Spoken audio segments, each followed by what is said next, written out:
Welcome to tonight's broadcast of Mingus Marauder Football. This year's Verde Valley TV presentation of Mingus Marauder Football is brought to you by Jones Ford Verde Valley. On Highway 260, visit Jones Ford, Arizona's best. Bedrock Landscaping, Materials and Supplies. Have it delivered or stop by their yard on Highway 89A in Cottonwood. Larry Green Chevrolet in Cottonwood. Find them online at larrygreenchevrolet.com and find out how easy it is to buy a new car at Larry Green Chevrolet, the people place. Mingus Marauder Football is brought to you in part by Gettles High Desert Mechanical. For all of your HVAC needs, don't settle, get Gettles.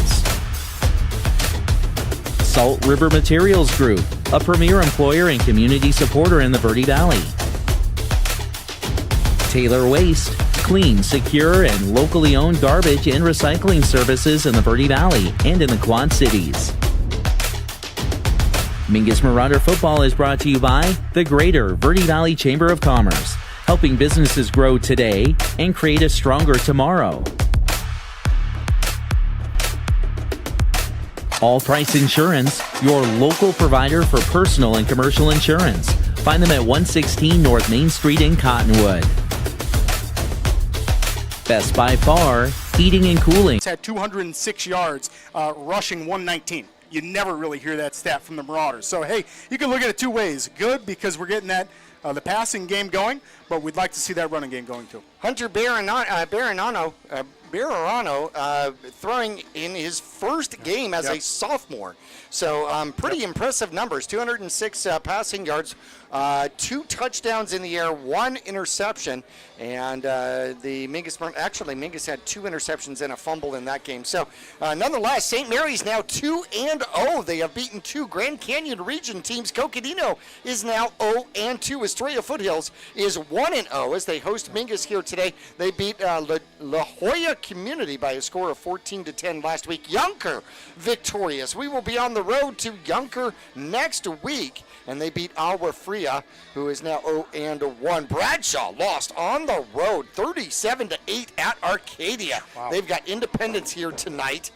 Prescott is 1-0. They beat Greenway 49-3. They will be versus Thunderbird, who is also 1-0. Thunderbird, a playoff team last year, so that should be a good. Lost 46-31 to Marcos Deniza, and now they will be at Paradise Honors, who is 0-1. Lee Williams, well, an easy win over 3A Wickenburg. They will go up against 1-1 Kingman here today.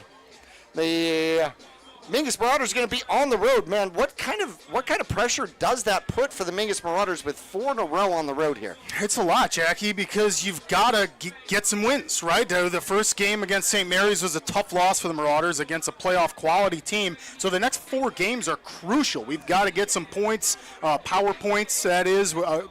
How you do that is beating the teams that you're playing. So we go up against Estrella Foothills tonight. This is a really good indicator game right here. Estrella Foothills made playoffs last season. They're looking to do it again. The Marauders are looking to break into playoffs since a long time. So really, this is a good indicator game. And then next week we're at Yonker. Yonker should be doable for the Marauders. We should be able to get a win out of that, but more to come once we review Yonker a little bit. And then at Bradshaw Mountain. So Bradshaw is going to be good.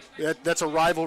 Every single season we play them. And then at Prescott. And I'll tell you, I watched some of the Prescott and Greenway game, and Prescott did what they wanted against Greenway. That is a big team. They have playmakers, and Coach Collette has those guys dialed in. So, yeah, the next 4 weeks for us, including tonight, are just brutal for the Marauders. So I hope the boys are ready. We'll take a break in pregame. When we come back, we'll do a little recap of the Estrella Foothills and La Jolla game and some recap of last year's game here at Estrella Foothills when we return to the home of the Wolves after this.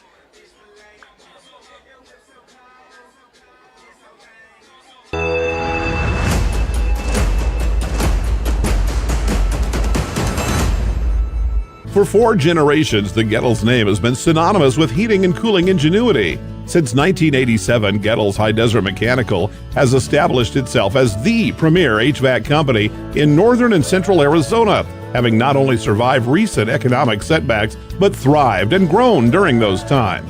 From sheet metal fabrication to equipment installation, and now comprehensive plumbing and drain services. From clogs to comfort, Gettles has you covered. Don't settle, get Gettles, and go Marauders! For over 6 decades, Salt River Materials Group Phoenix Cement has proudly supported youth sports here in the Verde Valley. From baseball and softball to football and basketball, they empower young athletes to reach their full potential. Salt River Materials Group employees are actively involved, giving back to the community through coaching, mentoring, and volunteer efforts. With a strong commitment to environmental stewardship, they're helping to build a brighter Verde Valley. Visit srmaterials.com. Salt River Materials Group Phoenix Cement, building a stronger Verde Valley today and tomorrow. For over 20 years, Roxu Screen Printers has been the Verde Valley's choice for custom business and sporting apparel. Bring your ideas and logos to Roxu Screen Printers and watch as your creations come to life. Choose from an extensive selection of items available for your company, team, or organization's logo. From t-shirts and hats, specialty items, and embroidered company attire, you can get started with a quote by calling 928-646-5734 or email dawn@rockzoo.com. That's ROKZOO.com. Whether you're doing new construction, a remodel, or just filling in the bare spots, there's only one place to go in the Verde Valley for the best in rock, sand, gravel, and boulders, Bedrock Landscape Materials and Supplies. They also stock flagstone, bagged Portland cement, Belgard pavers, Phoenix pavers, Acker stone, artificial turf, and now even rebar and culvert. Make them your one-stop shop, have it delivered, or stop by their yard on 89A in Cottonwood. Let Bedrock Landscape Materials and Supplies rock your world. Yavapai College offers affordable, career-focused, fully accredited, and 100% online bachelor's degrees in business, nursing, computer science, and a first-of-its-kind 3-year Bachelor of Applied Science in Business. Whether you're starting fresh, advancing your career, or exploring a new passion, Yavapai College provides personalized support and real-world opportunities to help you succeed without the burden of overwhelming debt or the need to leave home. Learn more and enroll today at yc.edu.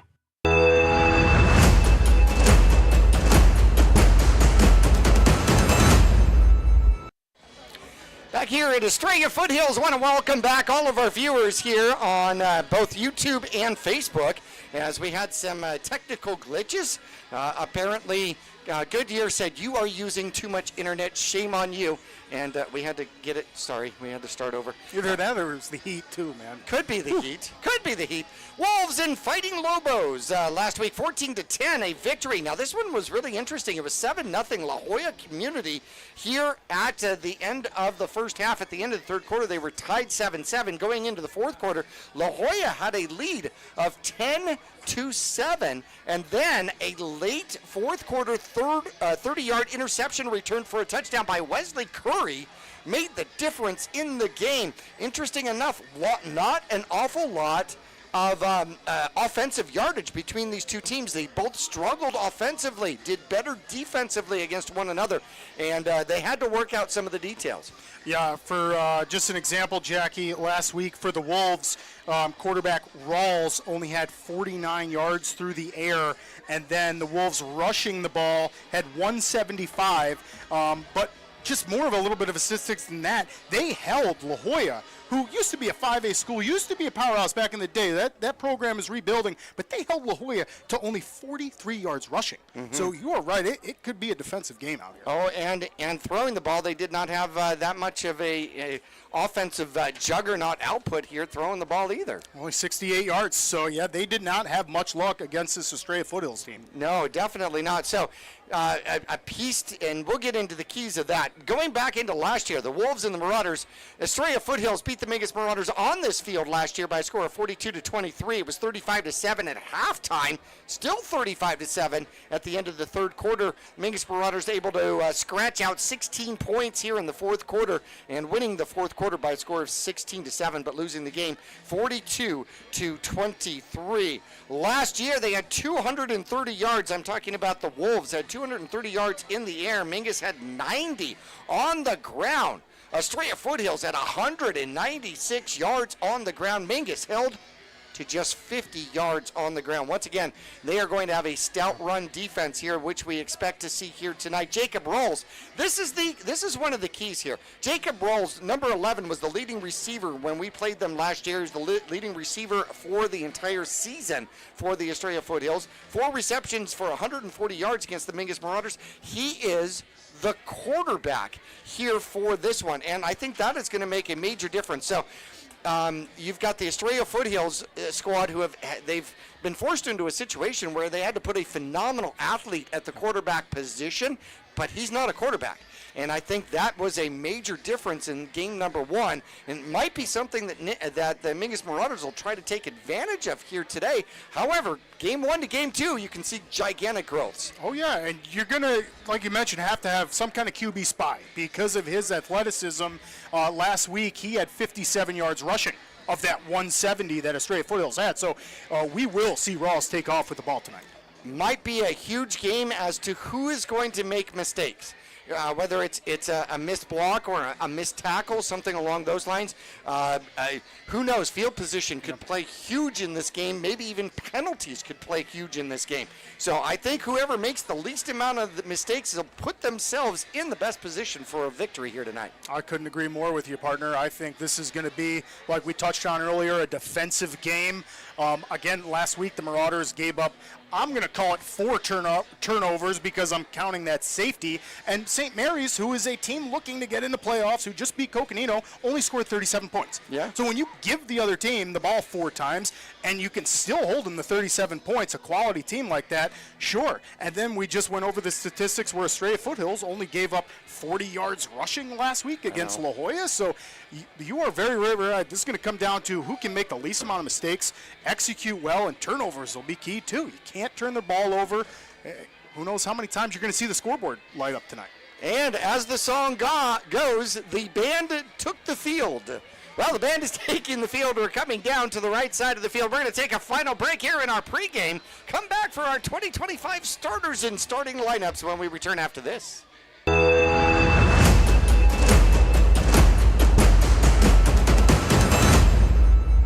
For over 25 years, Best by Far has been your trusted name in heating and cooling across the Verde Valley. Whether your heat pump's acting up or your mini split's making you miserable, we've got the fix. We service all makes and models, air conditioners, furnaces, heat pumps, and more. Need a replacement? We offer a variety of solutions from efficient upgrades to simple fixes. Now offering plumbing services too.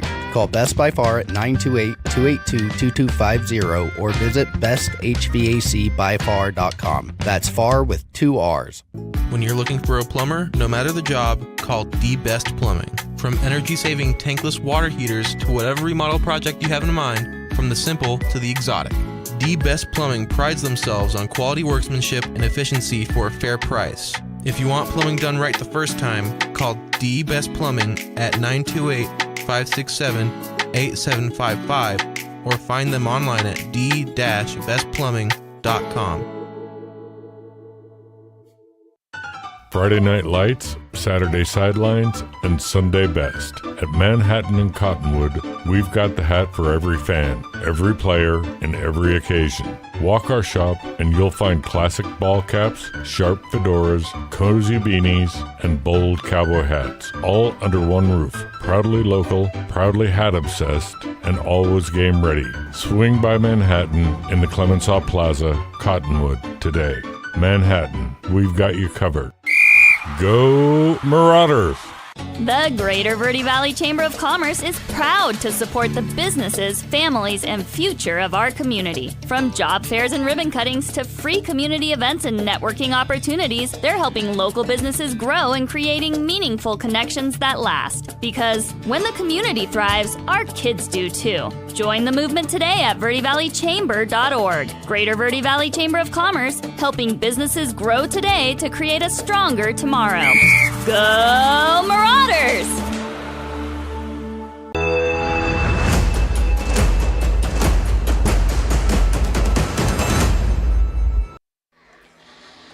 Back here at Estrella Foothills, Jackie Bessler and Nick Yatsenko along with you. Mingus Marauder Football on the air and on Facebook and YouTube and Cablecast and We're everywhere. Okay, so some of our sponsors for 2025 want to thank our scoreboard sponsor, which of course is Jones Ford. Our coin toss coming up. Sparklight is our coin toss sponsors. Sparklight Internet. Want to thank Bedrock Landscaping and Livery Green Chevrolet, as well as Gettles High Desert Mechanical.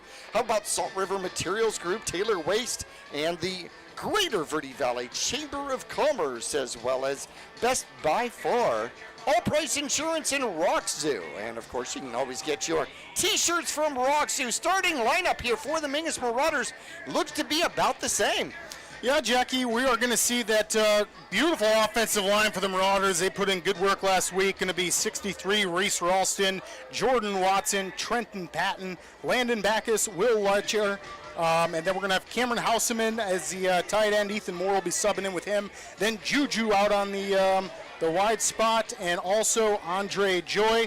Defensively, a couple of them same linemen are going to line up. They're going to just turn around when the ball flips sides. Trenton Patton's going to be lining up on that defensive line. Landon Backus, Jordan Watson.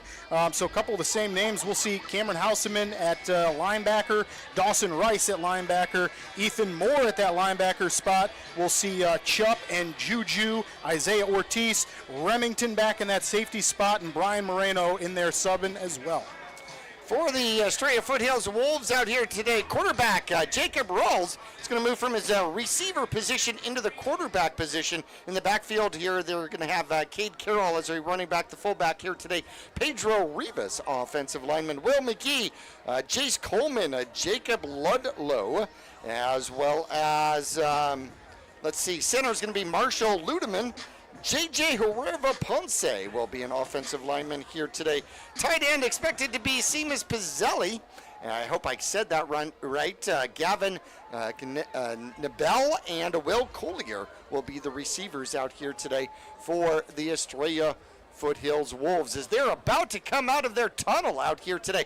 Keys to the game, we kind of talked about it a little bit, but what kind of keys to the game do you think? Yeah, Jackie, I mean, we're going to definitely say limited mistakes is going to be huge for both teams tonight. I would like to see the Marauders flip those statistics a little bit and have more rushing yards than passing like we had last week. Nothing wrong with throwing the ball through the air. I definitely like to see it. It's rare in the high school level, but the Marauders, if we can get some more rushing than passing, I think it'd be good. As we're getting ready for our national anthem out here.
All right, our national anthem out there, and take a look at the flag. It did not move. There is no breeze. No, there is no breeze. We really feel the no breeze here in the box. But it's all right. We're sweating it out for football. Indeed. I love the song, though. Look, they got their own smoke machine. Oh, yeah, this is an entrance here. As the Wolves coming out of their tunnel.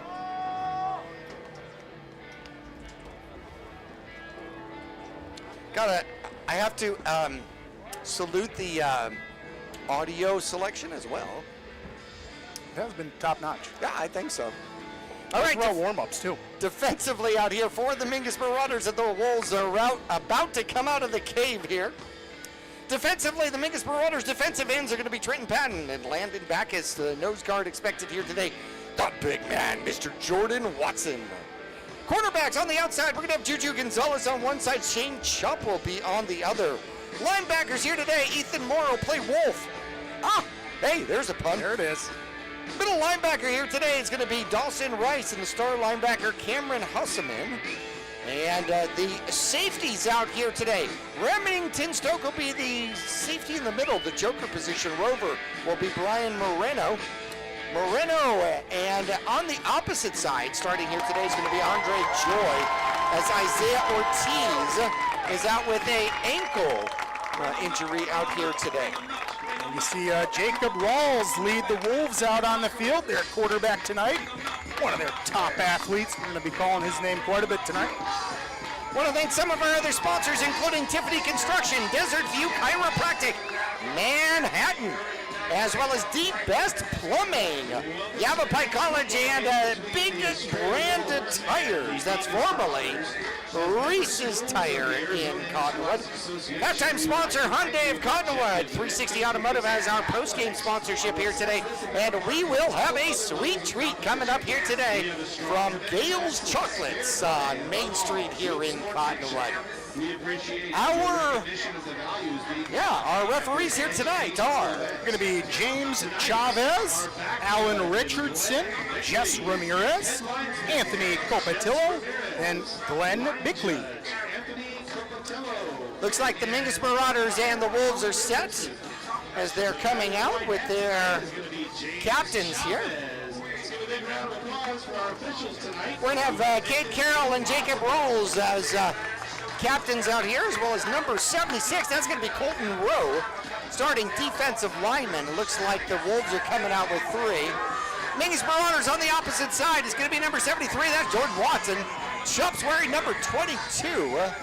19, that looks like Remington Stokes, and 10 appears to be Dawson Rice out there. Fired up. Big game, Jackie. This is a huge game indicating playoffs right now because this is early in the season. Estrella Foothill is looking to get into another playoff spot like they did last year. The Marauders looking to get into a playoff spot, which they haven't done in several years. And tonight's just going to be a big night for PowerPoints. Well, this will definitely be a direction for one of these teams. Either the Mingus Marauders are going to be able to bounce back and go 1-1 going into a game against Yonker, another on-the-road game, and then 2 really important Grand Canyon region games with Bradshaw and then with Prescott. As you've got the Estrella Foothill squad, as they take a look at where they are going to go. They were 8-3 last year, by the way. Scored 369 points, only gave up 232. Here so far this year, a win over La Jolla Community, 14-10. They've got Mingus here today. Then they're at Westview, at North Canyon, home against Agua Fria, at Yonker, at Cibola, and then the last 3 of the season are here at home versus Deer Valley, Lake Havasu, and Buckeye. Yeah, so they'll be looking to win another region championship, as the Marauders are looking to do the same thing. That's just a tough ladder to climb, as the Grand Canyon region, Jackie, has gotten really good the last few seasons, and we've had a few teams represented in the playoffs. So they went 3 of 5 in their first 5, and then won 5 in a row. Maryvale, Alhambra, Washington, Copper Canyon, and Deer Valley. And then they lost in the first round of the playoffs to Arizona College Prep by a score of 37-14. But a 5-in-a-row streak at the end of the season, that is pretty impressive. Oh, yeah. Well, we got 12 minutes on the clock, and we are waiting for our coin toss. I think we're just waiting for it to get just a little bit cooler. All right, so I think we're waiting for the coin. I swear, I'm pretty sure we're waiting for a coin. If we're waiting for it to get cooler, we're going to take a 45-minute break. You got a coin? I think if one of us can run a coin down there. Coin? Does anybody use coins? And here you go. You can hear the announcer. Who's got a Folks, coin? I'm pretty sure we're looking for a coin, which is pretty exciting. And we got I have a lifesaver. We got a lifesaver in here. That would be, oh, look, it landed on Saver. Estrella Foothill is wearing the all-gray unis tonight. I like that, Jackie. Those are very clean uniforms. And the Marauders, of course, all white. The red numbers and silver helmets. Love that. So the gray What college wears those colors? I'm trying to remember.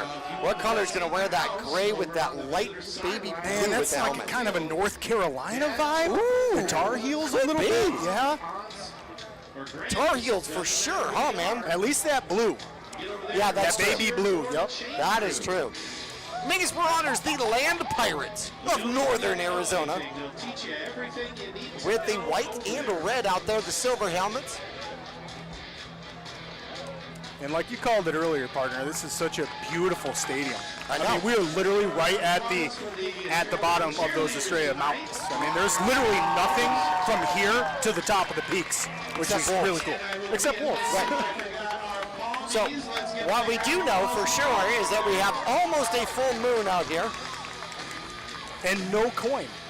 And no coin. So if we don't have a coin, does that automatically go for an unsportsmanlike? Yeah, what do? Split that one down the middle? Right. So a big game, a big piece of this game is going to be the kicking game here. So I was talking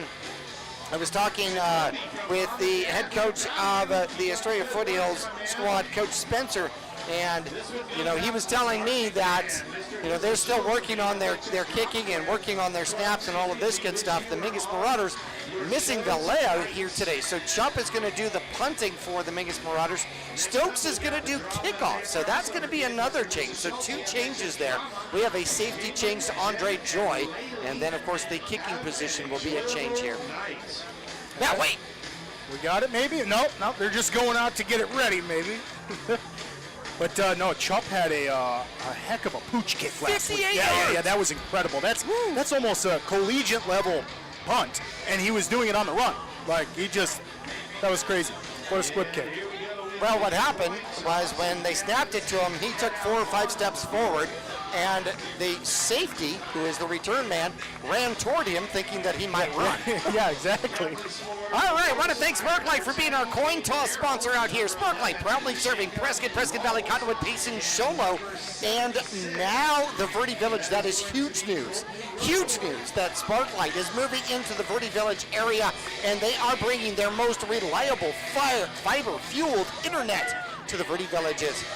We're talking good internet here. Sparklight is offering 1 gig fiber for only $29.95 for the first 3 months. Restrictions do apply. Visit sparklight.com to learn more. Sparklight, always working for you.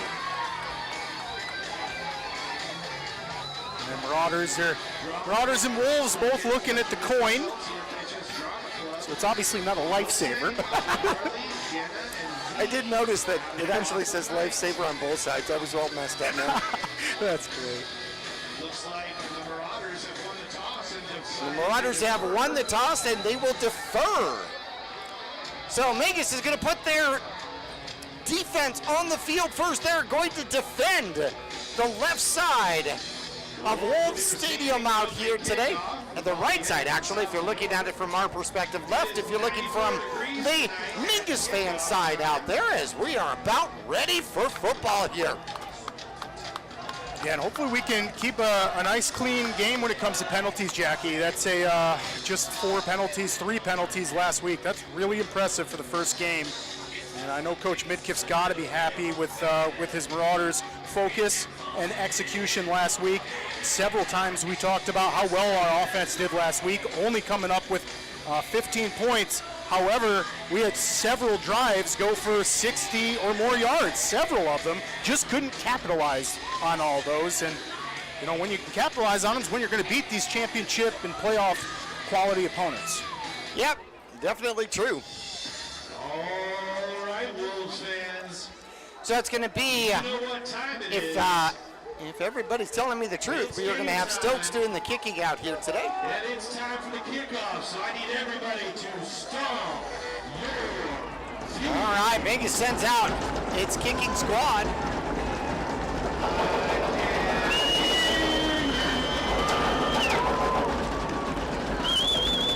We're shaking up here in the box. Oh, yeah. Good home crowd here in Estrella Foothills. Well, the Wolves fans definitely using their paws out here today. Stokes has the hand up. He gets the whistle, and we are underway. It's a pooch kick going to the right-hand side. It's picked up at about the 32-yard line, almost breaking through. That could have been huge, and then the football is down on the turf. Mingus indicating that they may have it out there, as there is a fight at the bottom we got of the wrestling pile. for the ball here. And let's see if they're going to give it to Mingus. 55 Bowers comes up with the ball, but let's see if they're going to call him down or if it's going to be Mingus Marauder ball. Looks like Mingus is putting their defense on the field, so I think they did call it down. What a weird 5 yards. I mean, that was weird. He got it, and it almost looked like he was going to break it open and have nobody in a touchdown, and then all of a sudden he got tackled and possibly fumbled the ball, but the Wolves got it. Line of scrimmage is going to pick up here at the 47. One man in the backfield out there for Rawls. He puts another man into motion. That's going to be his tight end from going from right to left and now under center. There's the snap. A pitch coming out to the right side. Mingus trying to come up to it. They get a hand on him and they push him out of bounds. Decent gain out there for number 10 running the ball. And that is going to be Cade Carroll. Yeah, Andre Joy just missed him at the line of scrimmage. And, yeah, Carroll did a good job of getting all the way to the edge and staying in bounds, because I thought Andre Joy was going to get him out, but he was just tiptoeing on the sidelines there. Stepped out at the 48-yard line of the Mingus Marauders. That makes it 2nd and 5. 3 receivers set. Rawls is in the background, takes the snap, hands it off. Up the middle he goes. Big hit. But Cade Carroll will move the chains as he picks up 7 or 8. Let's see, that's going to be Joy on the tackle right there. So already Andre Joy is getting in the thick of the action, and you're right, Jackie, that was a big hit. And Carroll's running the ball hard there and just lowers his shoulders and head. Carroll steps out. He'll get replaced out there. Rawls will run the ball from that quarterback position. And it looks like Rosboom will replace him in the backfield. Tight end moves sides, comes over to the near side, resets. Strong right, double strong right, and then going over center to the short side of the field is Rawls, and there is the pitch, comes to the near side. They're going to have a trick play, they throw it up, and number 2 will catch it and bring it down inside the 10, down to the 6. Rosboom, a little trickery out there as he connects up with Nebel. Yeah, that's just great coaching right there, pulling a trick play out in the first drive. Catches the Marauders sleeping. Thankfully, Remington, I think Joy was also back there too, just catching him so he doesn't score the touchdown, but it's a tricky play from the Wolves to get him downfield. 34 yards. New line of scrimmage is at the 6-yard line. Rawls is under center. Steps back, hands it off. Mingus will stop it. But it'll be close inside the 5, down to about the 2. Yeah, that's Carroll running the ball again for the Wolves. That's he's already proven to be a tough running back. Carroll likes to tuck that ball and just lower his shoulder pads and helmet and drive into the defender. Marauders kept him out of the end zone there. 2nd and 2, 2nd and goal, and the pile just kind of falls to the left. No gain out there, maybe a foot or 2. Yeah, great job by Watson, Patton. I think I see Backus out there as well. Chubb came in on that one. The ball was on the 1 right there, and the Marauders kept him right there. That's a great stand on the goal line. 3rd and goal from about the 1.5-yard line out there. A huge 3rd down. If you can get a stop here, force them to kick a field goal and or go for it. They may opt to go for it early in the game. Obviously, they're knocking on the door right now, but Marauders got a test. New play comes in. Tight formation out there. 2 backs in the backfield as they move people around. There's the snap, and the runner comes to the near side. Mingus is ready for it, and it is down at the 1. It is a quarterback keeper, and he could not get in. Lots of different movement out there, and Mingus is able to stop it. 4th and goal now. It looks like he lost one as they're going to put the ball back at the 2-yard line. Wow, and this is just outstanding defense by the Marauders. Got to give credit to the big guys up front. No substitutions thus far, so that same group of big guys doing it. 4th and goal. Rolls over center. He's got 2 backs in the backfield. Mingus has stuffed the line. There's the snap, the handoff, and a power through. And in for the touchdown is Cade Carroll on 4th and goal from the 2. Yeah, just untouched. So he had 3 plays in a row. The Marauder is able to stand the Wolves up on the goal line. And then that 4th play, Carroll that was some good blocking on the interior line for the Wolves. Opens it right up, and that's going to be one of the easier touchdowns. Carroll scores, untouched right in. Cade Carroll did a lot of heavy lifting here in that one as they're set up for the extra point. Holder out there is going to be Will Collier. Snap is good, it's a little low, the kick is up, and it is through. 7-0, the home squad, the Estrella Foothills. The Wolves lead the Mingus Marauders. Kickoff to Mingus coming right up after this. All Price Insurance on Main Street in Cottonwood is your local insurance provider for personal and commercial insurance. Call and compare over 150 different insurance companies for home, auto, commercial, RV, motorcycle, boat, or ATV. Specialty insurance and insurance bonds are no problem at All Price Insurance in Cottonwood. Will McGee, the kicker for the Wolves, adds the extra point. It's 7-0 as the Mingus Marauders trail. Mingus is going to put 2 men back here for Mingus. It's going to be Tim. And it's going to be Juju Gonzalez is going to be the other deep man here for the Mingus Marauders. Is that 81 kicking off? Yes. 81 kicking off, that is going to be Alvarez, and he pooches it to the near side. It'll be picked up by the up man, and bouncing his way through and then caught right there at about the 35. Gaining just a couple of yards is going to be Brian Moreno. These short kickoffs are pretty interesting, Jackie. I know it almost, on the opening kickoff, the Marauders kind of thought they might have had it, and right there, Estrella Foothills just gives it a pooch kick.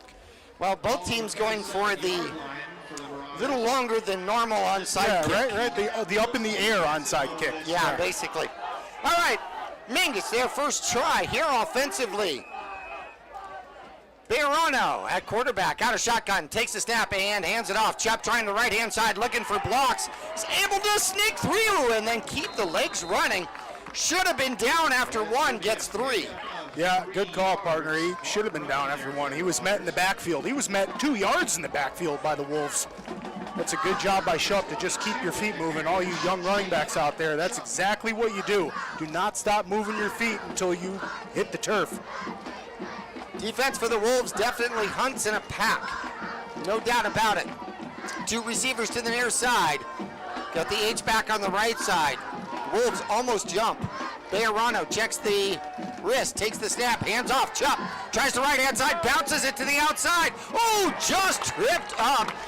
Just short of the first down marker. Ooh, Seppian gets the tackle out there. Yeah, Chubb almost able to break that one, but we're going to be just a yard shy, it looks like. But he got 6. 3rd and 1 for the Mingus Marauders now. If we were the Eagles, we know what would be played. Good push. Oh, yeah. Instead, the Mingus Marauders out of shotgun. 2 receivers to the right side. There's the snap. There's the handoff. Chubb tries the right-hand side. Drives the legs. Leans forward. Should have it. Depends on the spot. Yeah, I think you got it. It is going to be first down for the Mingus Marauders at the 48-yard line. And that is going to be a first down for the Marauders. Needed 1, got 2. Yeah, and that's great work by that Marauders offensive line. Reese Ralston out there, Jordan Watson, Trenton Patton, Landon Backus, and Will Latcher. Those guys doing an outstanding job on the opening drive, helping Shupp get that first down. First and 10, ball on the 48-yard line.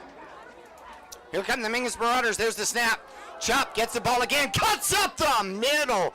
Another good tackle out there by number 8, but a good run as Chubb picks up 5. That's a gain of 5 yards. Yeah, Chubb's getting all the action right now. And for the Marauders, why not? It's working.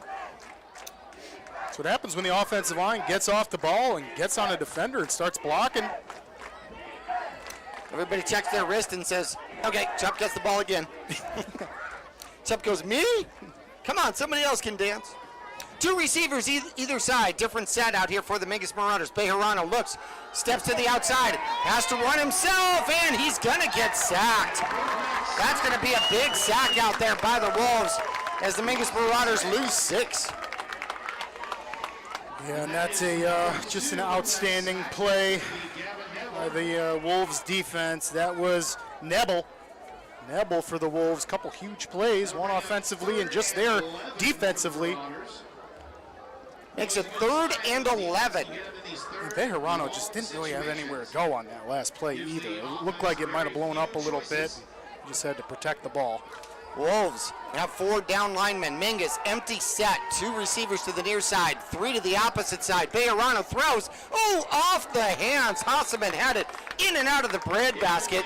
He would have had a ways to go, but it's still going to bring up 4th down as the Mingus Marauders still at the 47-yard line. Yeah, and I'd like to see Hunter maybe slow it down just a little bit. This last play, Bejarano gets that ball and he's taking a few quick steps and he's looking for a target fast. And Grant, that was a great throw. Maybe just another second or two. Make sure your receiver's ready for that one.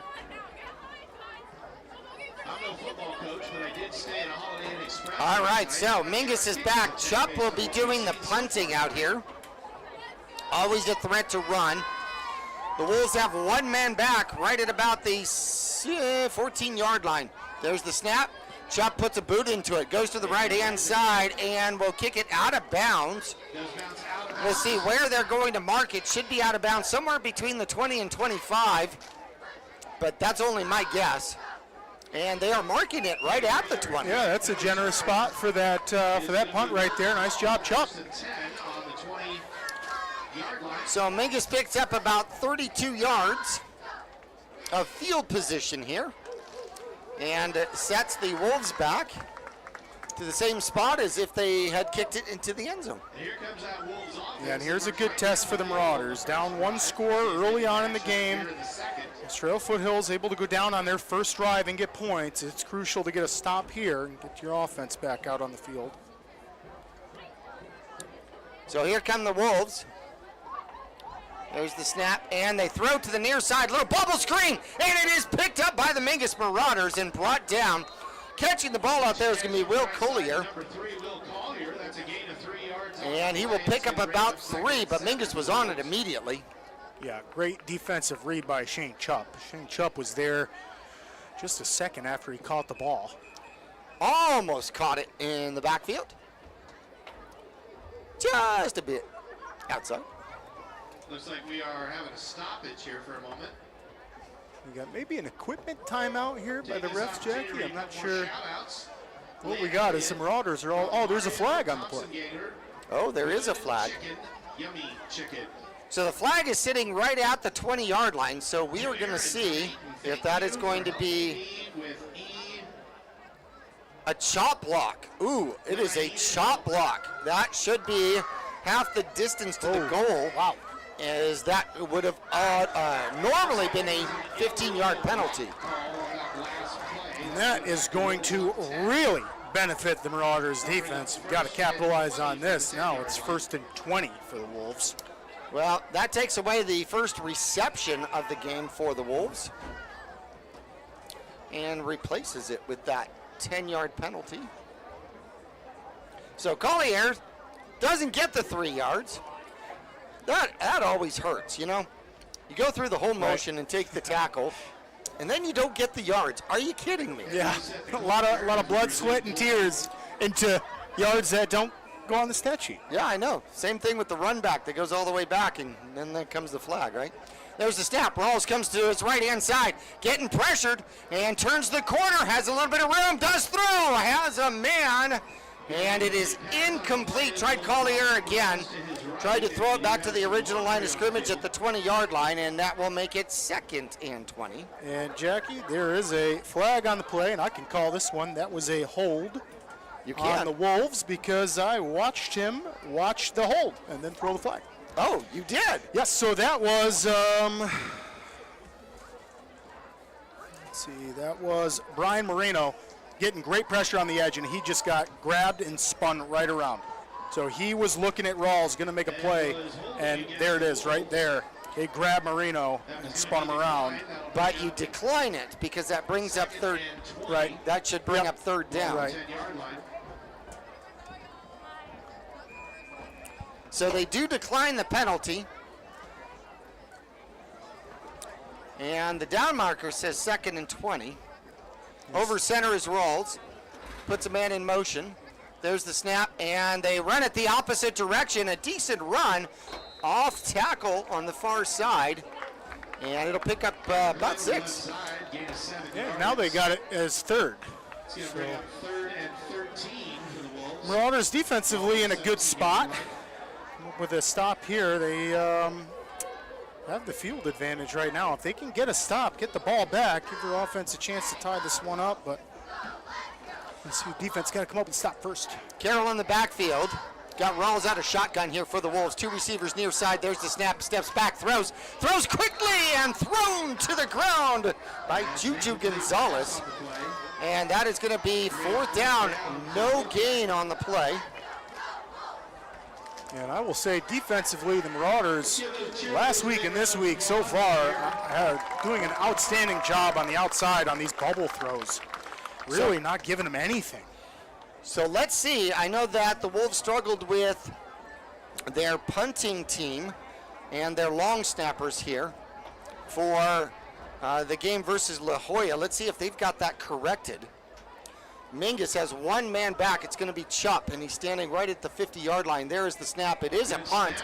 It is up, and it is, going to take an unbelievable bounce against the Mingus Marauders, and all the way down the 15-yard line. Are you kidding me? A 69-yard punt. That is A+ special teams. Wow. A+. I'd say they fixed that punting game of theirs. So Stokes was back for the special teams, the punt return. Watch that one go over his head and way over his head. Oh He was not going back for that at all. That was a huge kick. They put the ball on the far hash mark here for the Mingus Marauders, and Mingus has a long field. They got to start at their own 15 here. And if you're the offense, this is exactly what you wanted. You want that ball back, and here we go, Marauders. 3 safety set here. 4 down linemen. Mingus switches. He moves 3 receivers to the near side. There's the snap. There's the handoff. Chupp tries the right-hand side. Is able to avoid 1 tackle. Gets close to the 20, maybe the 19. Give him 4. Yeah, just a nice, good, hard run by Chupp. That's the Marauders' bread and butter right there. He's got 5 carries, 19 yards here. Ball on that 18.5-yard line there. Reset it with 2nd and 6, just inside their own red zone. Bejarano out of shotgun, takes the snap, hands it off. Chupp goes up the middle, finds some running room, and a 1st down out there as Carroll finally gets a hold of him for the tackle, but not before he picks up 9. Yeah, and I'll say if Carroll doesn't make that play, Schultz might be to the house. So good play by Carroll defensively, and that'll still end up in a Marauders 1st down. 7-0 here, 1st quarter action, 2:50 left to go. The Mingus Marauders trailing the Wolves from Estrella Foothills. There's the snap, and Chupp tries it again. Oh, he's going to run into all sorts of trouble there. Is able to get forward as Dawson Rice goes spinning away into no-no land. And that's just a great job by Dawson Rice getting in blocking position right there. That was Matthew Perry on the Wolves who just gave him a toss at the end of that play. Get it out of here. The play's over. Well, that's a nice job by Dawson going till the whistle. Ross did a Perrier away from him, right? 4 down linemen, there's the snap. Quarterback looks to run. Bejarano's got a little bit of room, and he falls forward. Just past the 35 to the 36-yard line, and that is going to bring up a 3rd down. Oh, they're going to say that he was sliding. Oh, wow, that is marked back at least a yard or 2 from what I thought. And yeah, you're right, Jackie. Just because he didn't really slide though, he went to his knees. So, but he gave himself up. Now looking to throw the ball. Throws the ball. Has a man. Hasseman. First down. Goes to the right hand side. Gets hit hard. Ball's out. And that is going to be recovered out there by the Wolves. Hasseman is down on the field. He got hit hard from behind as the pass reception went for about 12 yards, and then the fumble, and the Wolves will take over at the Mingus Marauder 45-yard line. You can't let this take the wind out of your sails. You've got to just be amped up. A couple of these linemen going both ways. Backus, Patton out there. You've got to just forget about that and get your offense the ball back. That's a tough one.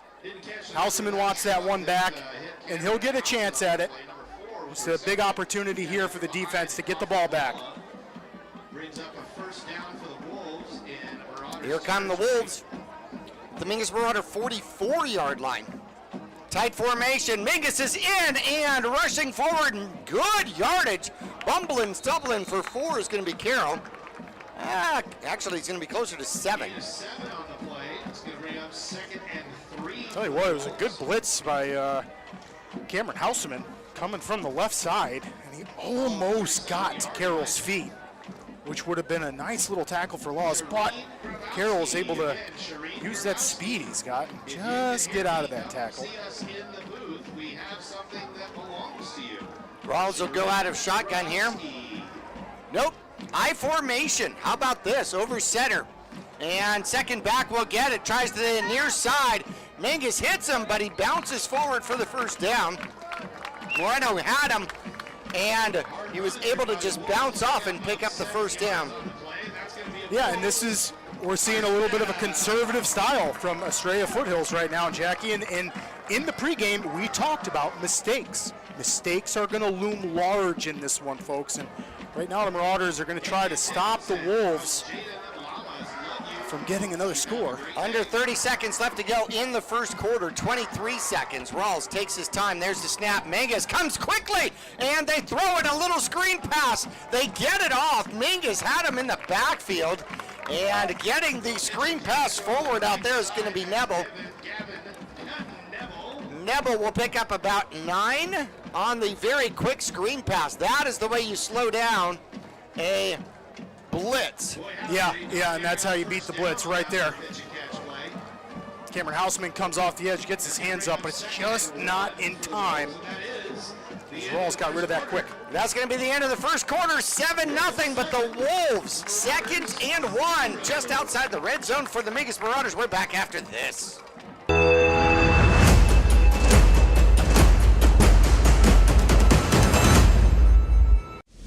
Is your young athlete pushing their limits, jumping higher, running faster? At Desert View Chiropractic, we know the demands on growing bodies. That's why we specialize in helping youth athletes reach their full potential.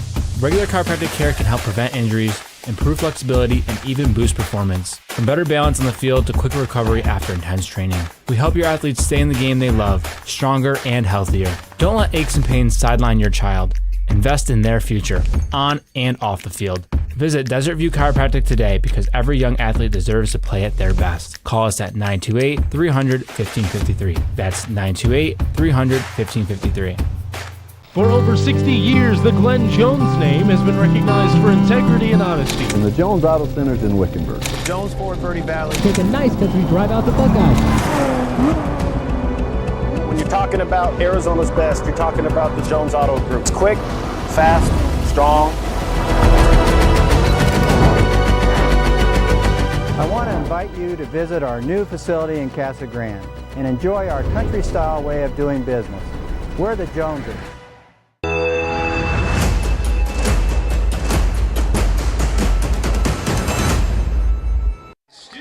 The Jones Ford scoreboard says 7-0 here. The Estrella Foothills Wolves on top, just outside the 22-yard line of the Mingus Marauders.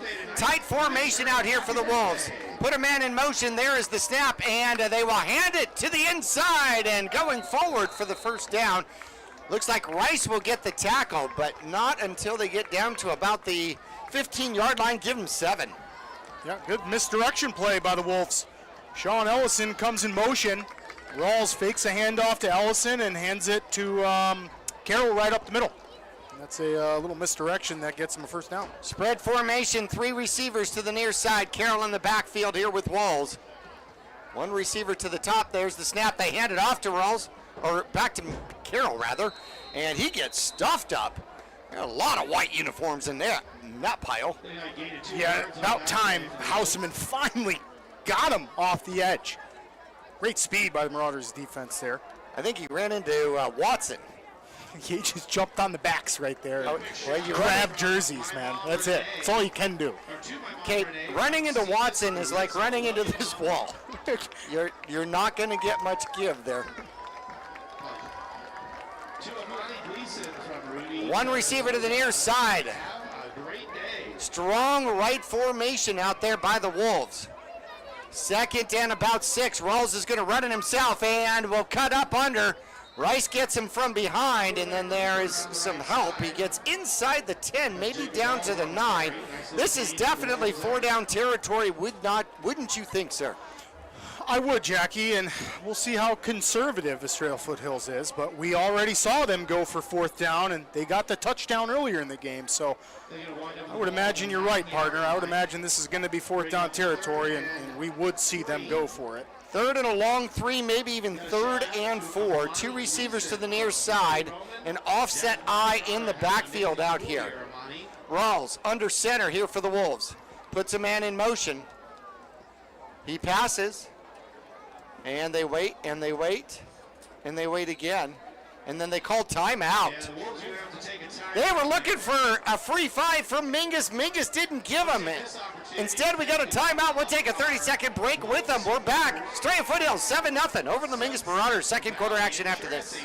For over 25 years, Best by Far has been your trusted name in heating and cooling across the Verde Valley. Whether your heat pump's acting up or your mini splits making you miserable, we've got the fix. We service all makes and models, air conditioners, furnaces, heat pumps, and more. Need a replacement? We offer a variety of solutions from efficient upgrades to simple fixes. Now offering plumbing services too.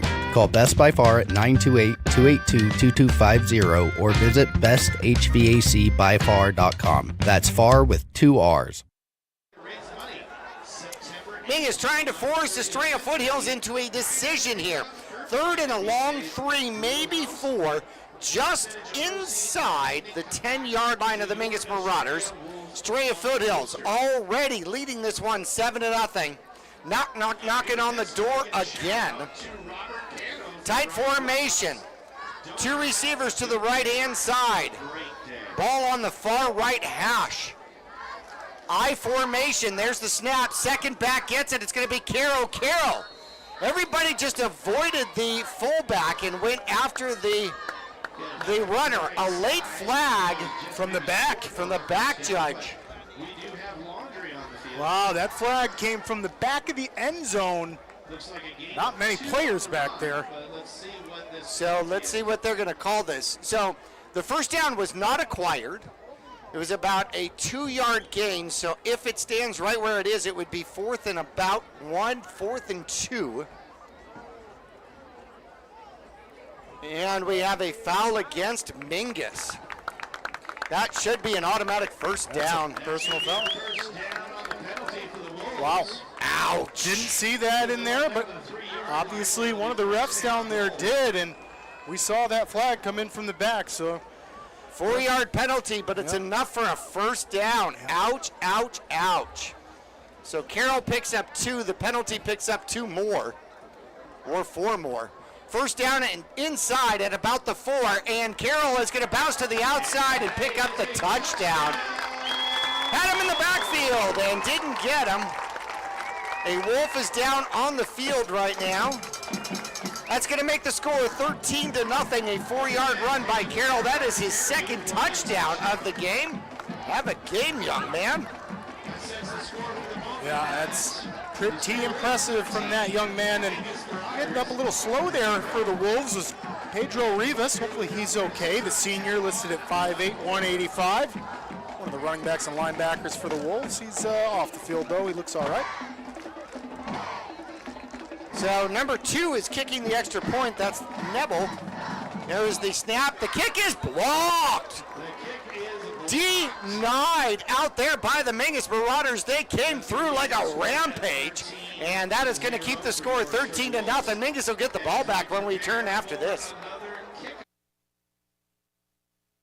Whether you're doing new construction, a remodel, or just filling in the bare spots, there's only one place to go in the Verde Valley for the best in rock, sand, gravel, and boulders, Bedrock Landscape Materials and Supplies. They also stock flagstone, bagged Portland cement, Belgard pavers, Phoenix pavers, Acker stone, artificial turf, and now even rebar and culverts. Make them your one-stop shop, have it delivered, or stop by their yard on 89A in Cottonwood. Let Bedrock Landscape Materials and Supplies rock your world. Here we are back at Estrella Foothills. The Wolves leading the Mingus Marauders by 2 scores. Mingus needs a score here to get back into this one, to get competitive again. Mingus Marauders will send 2 back. However, we've seen nothing but pooch kicks out here. So it'll be interesting to see where this one's going to go. Here come the Wolves. You hear the paws everywhere. Alvarez pooches it near side. That's going to bounce, and it will stay in play. And it's going to be Wolves' ball.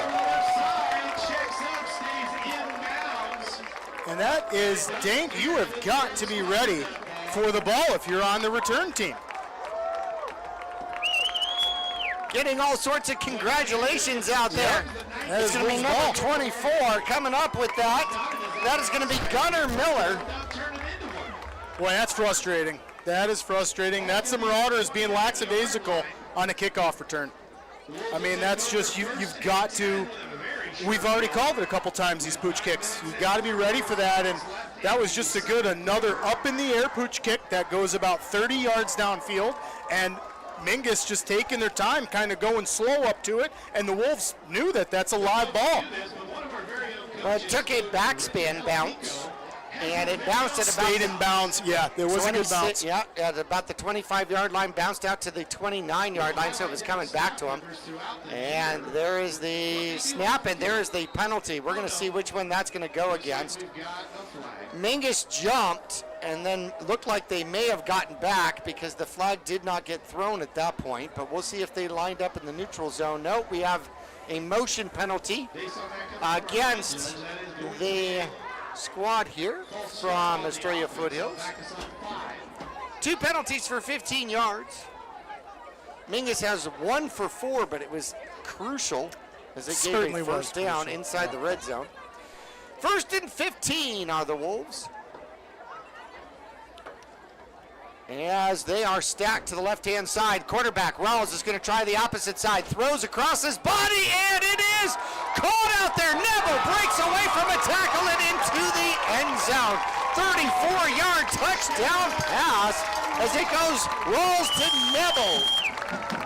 Well, and I'll tell you, the Wolves just look good.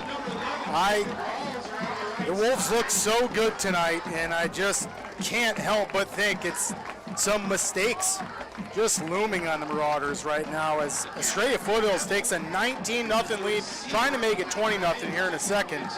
But my goodness, it's all Wolves here. We're going to see if they're going to go for the traditional or they're going to go for the 2-point. Looks like Neville's going to line up to go for the extra point out here.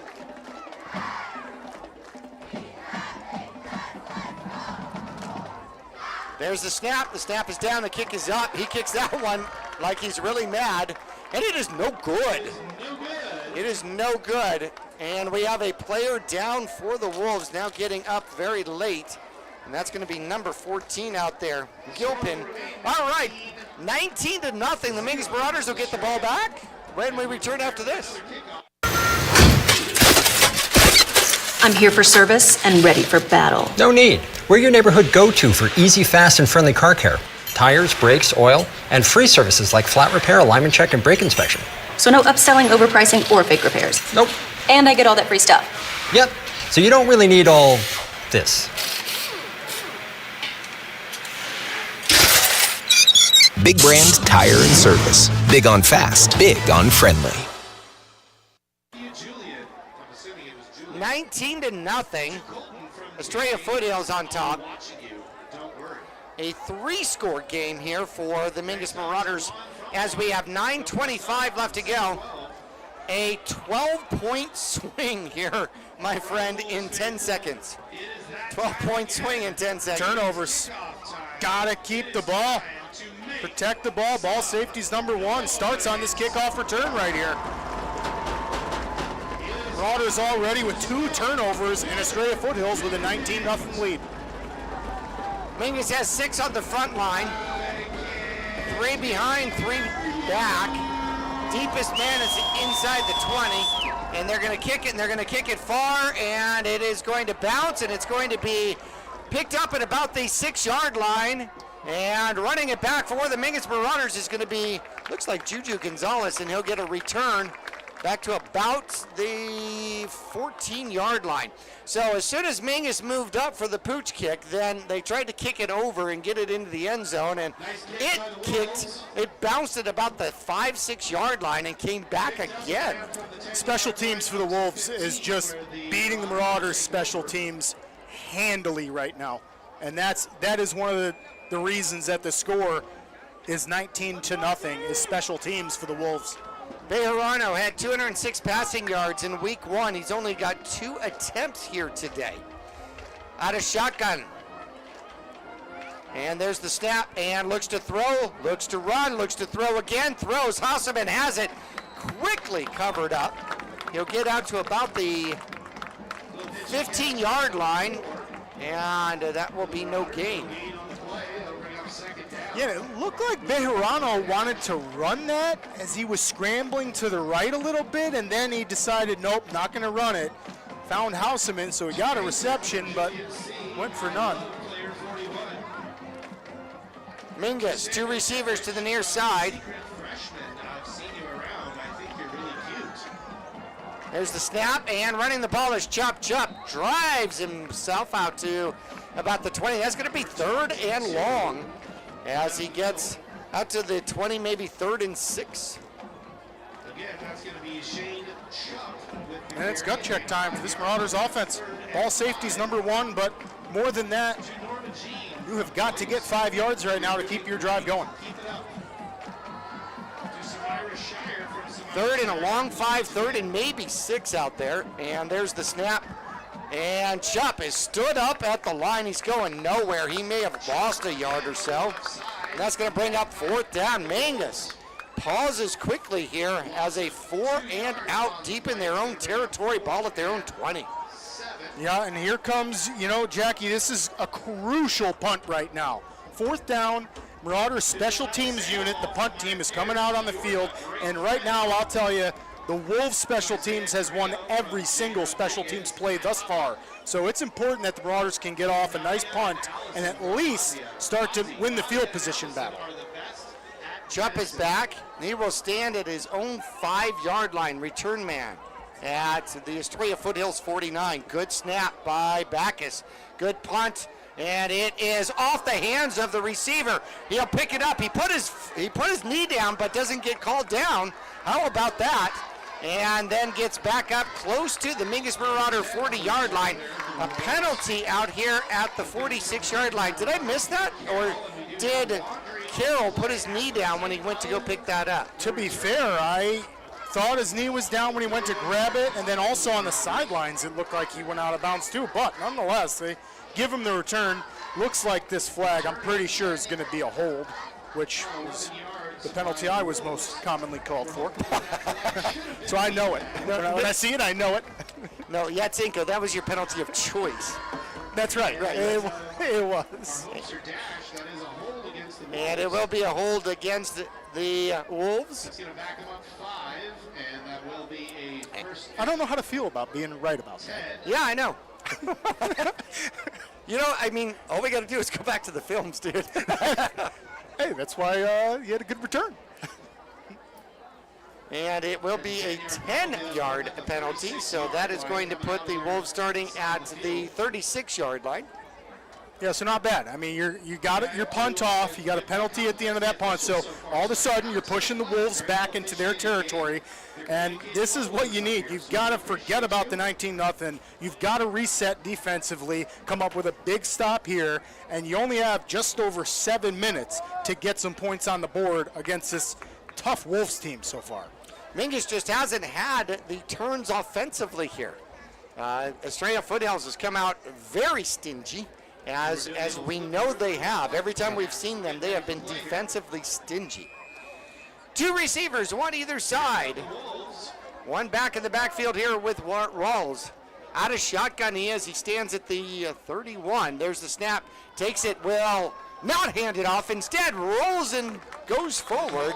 A designed quarterback keeper. He'll get past the 40 out to the 41. Now they're going to mark him back at the 40 and give him 4. Yeah, good job, Ethan Moore, on the tackle there.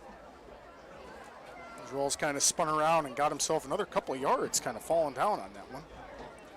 It's a smart play. Estrella Foothills taking their time with a 19-point lead here. 6:43 left to go in the quarter number 2. 2 receivers stacked on the near side. Nobody on the far side of the field out here.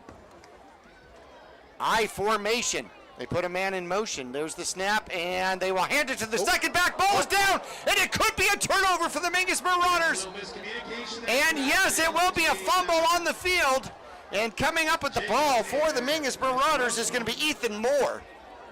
Outstanding job by the Marauders defense, Ethan Moore. That's clutch right there. That's how you get a turnover back.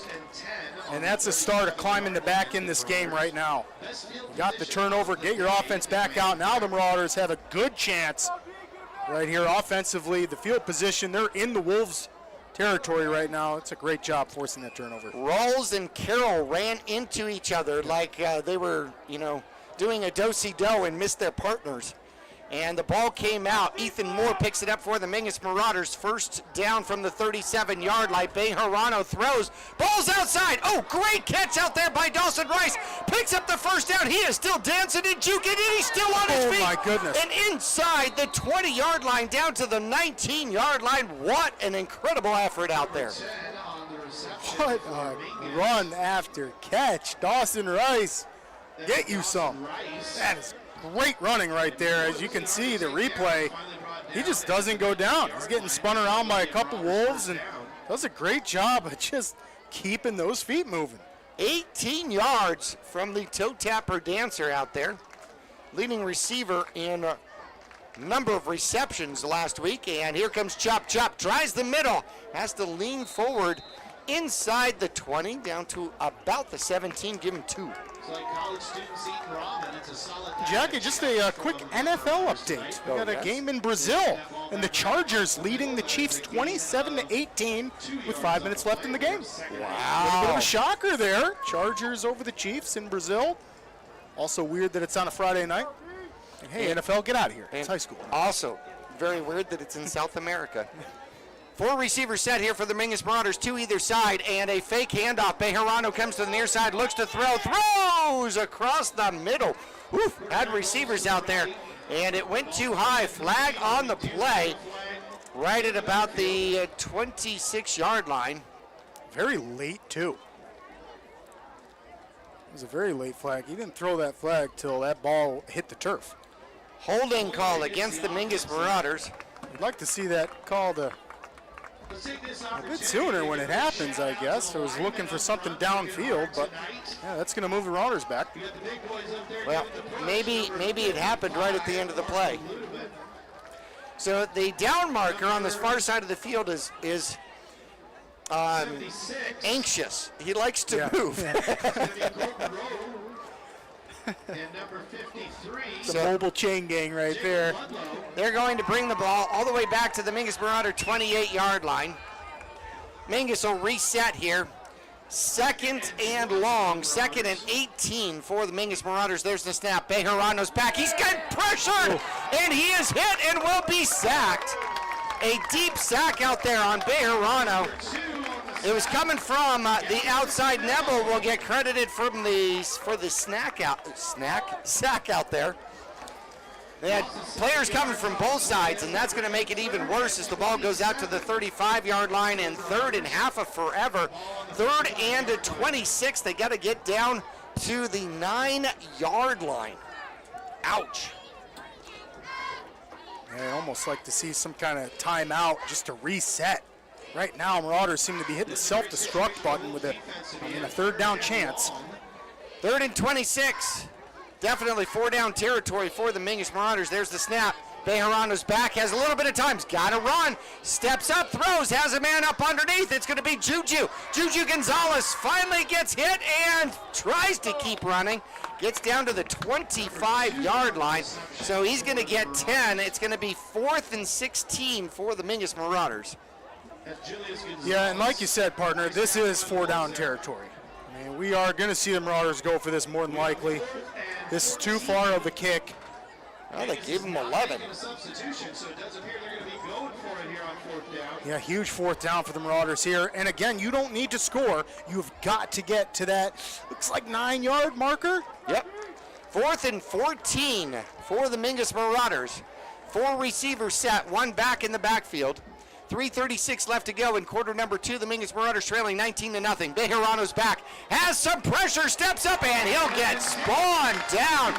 Neville with the sack, and that will be a turnover on downs at the 30-yard line. Yeah, just relentless defense by the Wolves. Marauders put themselves in a must-pass situation several times in that drive, and for the defense, that's just easy. Pin your ears back. Neville knew it. They brought the pressure, and on 4th and long, I mean, you know a pass is coming, and the Wolves do a great job of crashing in and hitting Bejarano. The Hyundai of Cottonwood halftime report coming up in 3 minutes and 28 seconds. Estrella Foothills comes out. We'll take the ball over here at the 30-yard line. Mingus gets the fumble turnover. Cannot capitalize with points in Wolves territory. Tight formation out here by Estrella Foothills. Rolls out of shotgun. Takes the snap. Comes to the near side. Looking to run. He's got blockers out in front of him, and he'll get pushed out of bounds. Short gain. Out to about the 34. Yeah, and surprise the Wolves. Rawls runs that one out of bounds. It's going to stop the clock, which benefits the Marauders at this point, as the Marauders are desperate to get something on the board before halftime. Starts with a big stop here, though. 2nd and 6. So I think one of the ways that they fund the school is they have love notes that they read at the announcer stand here at the game. That's awesome. It's like $5 a note or something like that. I keep waiting for to go. Julia, will you marry me? Friday nights. 3:23 timeout on the field. We'll take a break with them. We will be back 19-0 after this. For over 60 years, the Glenn Jones name has been recognized for integrity and honesty. And the Jones Auto Center's in Wickenburg. Jones Ford Verde Valley. Take a nice country drive out the Buckeyes. When you're talking about Arizona's best, you're talking about the Jones Auto Group. It's quick, fast, strong. I want to invite you to visit our new facility in Casa Grande and enjoy our country-style way of doing business. We're the Joneses. Back here at Estrella Foothills, home of the Wolves. Well, it has been all Wolves in this one. 19-0, 3:23 left to go in quarter number 2. 2nd and 6. Timeout on the field. I wasn't sure who took the timeout, though. It may have been, no, it was the Wolves. Mingus still has 3 timeouts up there on the board. Yeah, with Rawls running out of bounds on that last play, why not, right? To take a time, the clock already stopped. Might as well take a timeout, talk to your offense. Obviously, the Wolves just want to eat this clock, get a first down, but it's crucial that the Marauders' defense can come up with a stop here. 2 receivers to the far side. Mingus lines up, looks almost man-to-man. That's the far side of the field. Ball on the near hash mark, Rawls. Over center, puts a man in motion. There's the snap. They give it to the second back. That is going to be Roseboom. Roseboom hit hard, and the whole helmet comes off. Wow, that helmet popped up a couple of yards in the air. That was pretty crazy. Yeah, Rylan Rosebroom. I'm glad that his head wasn't in the helmet. Yeah, you can hear the home crowd looking for a face mask, which that is a valid argument, but Marauders escaped that one. And there's the snap. Rawls will keep it himself, and we'll see where they mark it. It's going to be close. Line judge on the near side is giving it to him. Line judge on the far side is not. And Rawls is going to pick up the one that they needed.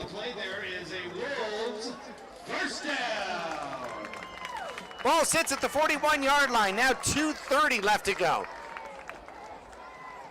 Coach Spencer happy to just waste time here in quarter number 2. Keep a possession going. Mingus is going to get the ball first here in the second half. Different formation out here as Carroll's in the backfield here with Rawls. Rawls steps back, looks to throw. They go throw, and they put the ball up. Neville catches it over the shoulder. That was a phenomenal catch from the 41-yard line, and we're going to see where they're going to mark him out at the 32. Yeah, and for those of you watching the stream, the instant replay, I mean, you can see how incredible of a catch that is. Neville just pins, that ball landed right on his shoulder pads, kind of in between his shoulder pads and helmet, and he just puts his hand on it to stop it. Great catch.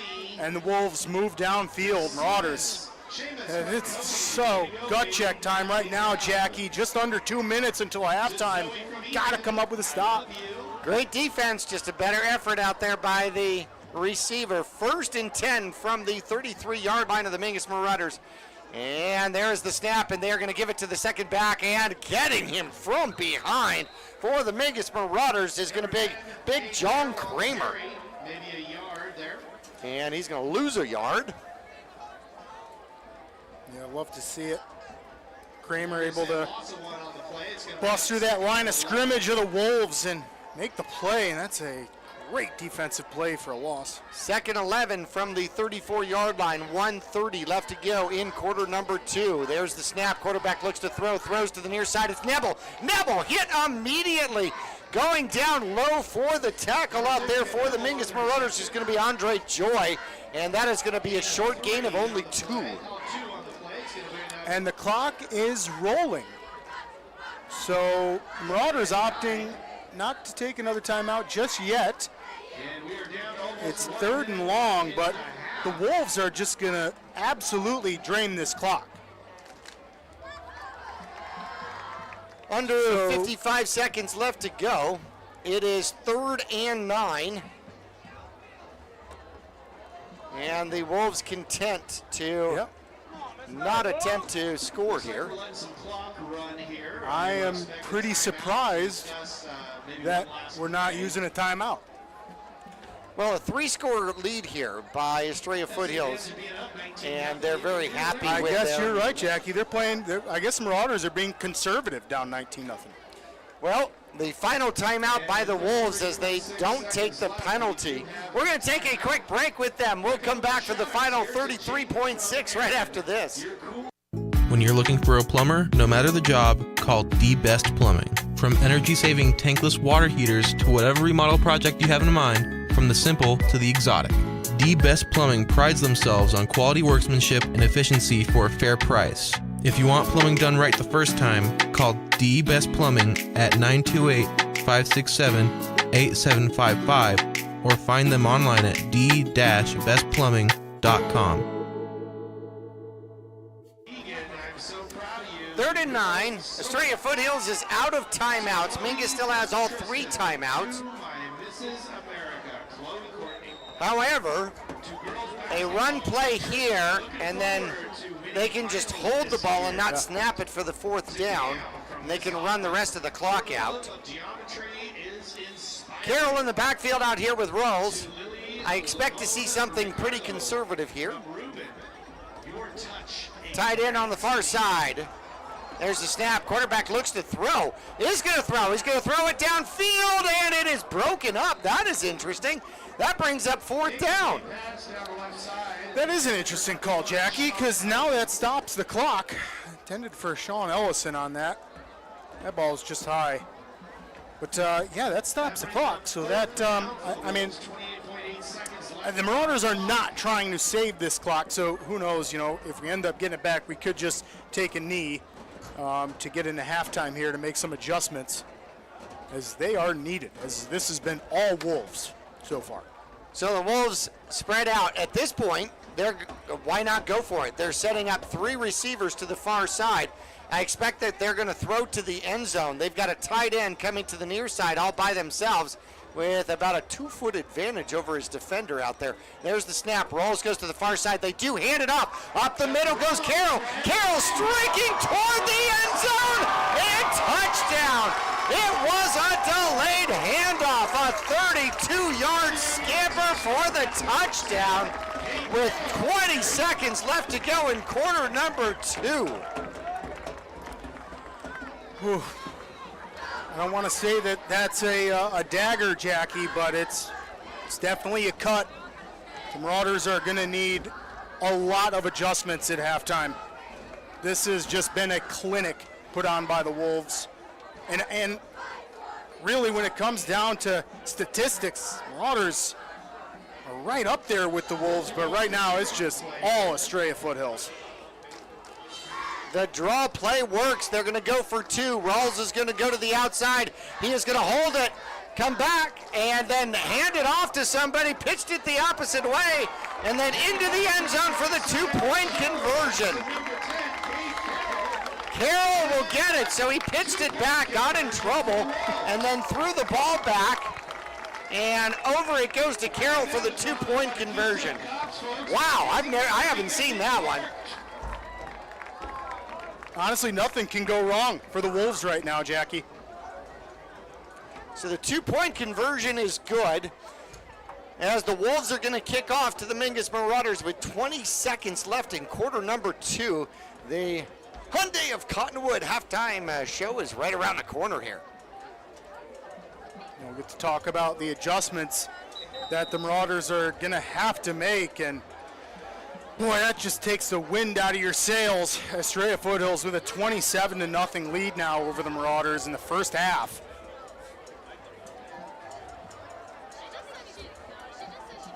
As Estrella Foothills looks to kick this one off, and if you're the Marauders, you've got to be ready for this pooch kick. We've already seen that work once for the Wolves.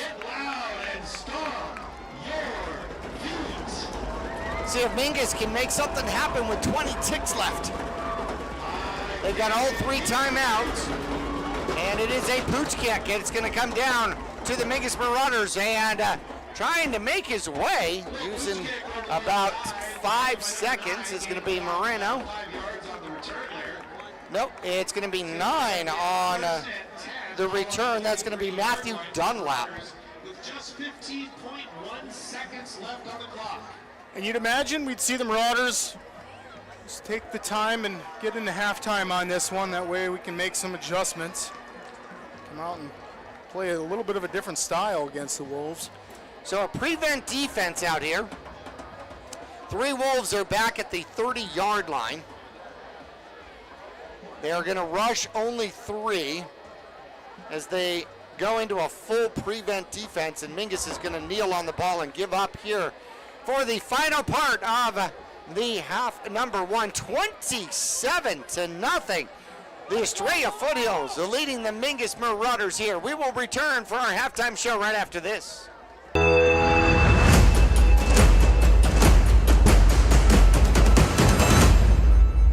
For over 25 years, Best by Far has been your trusted name in heating and cooling across the Verde Valley. Whether your heat pump's acting up or your mini splits making you miserable, we've got the fix. We service all makes and models, air conditioners, furnaces, heat pumps, and more. Need a replacement? We offer a variety of solutions from efficient upgrades to simple fixes. Now offering plumbing services too.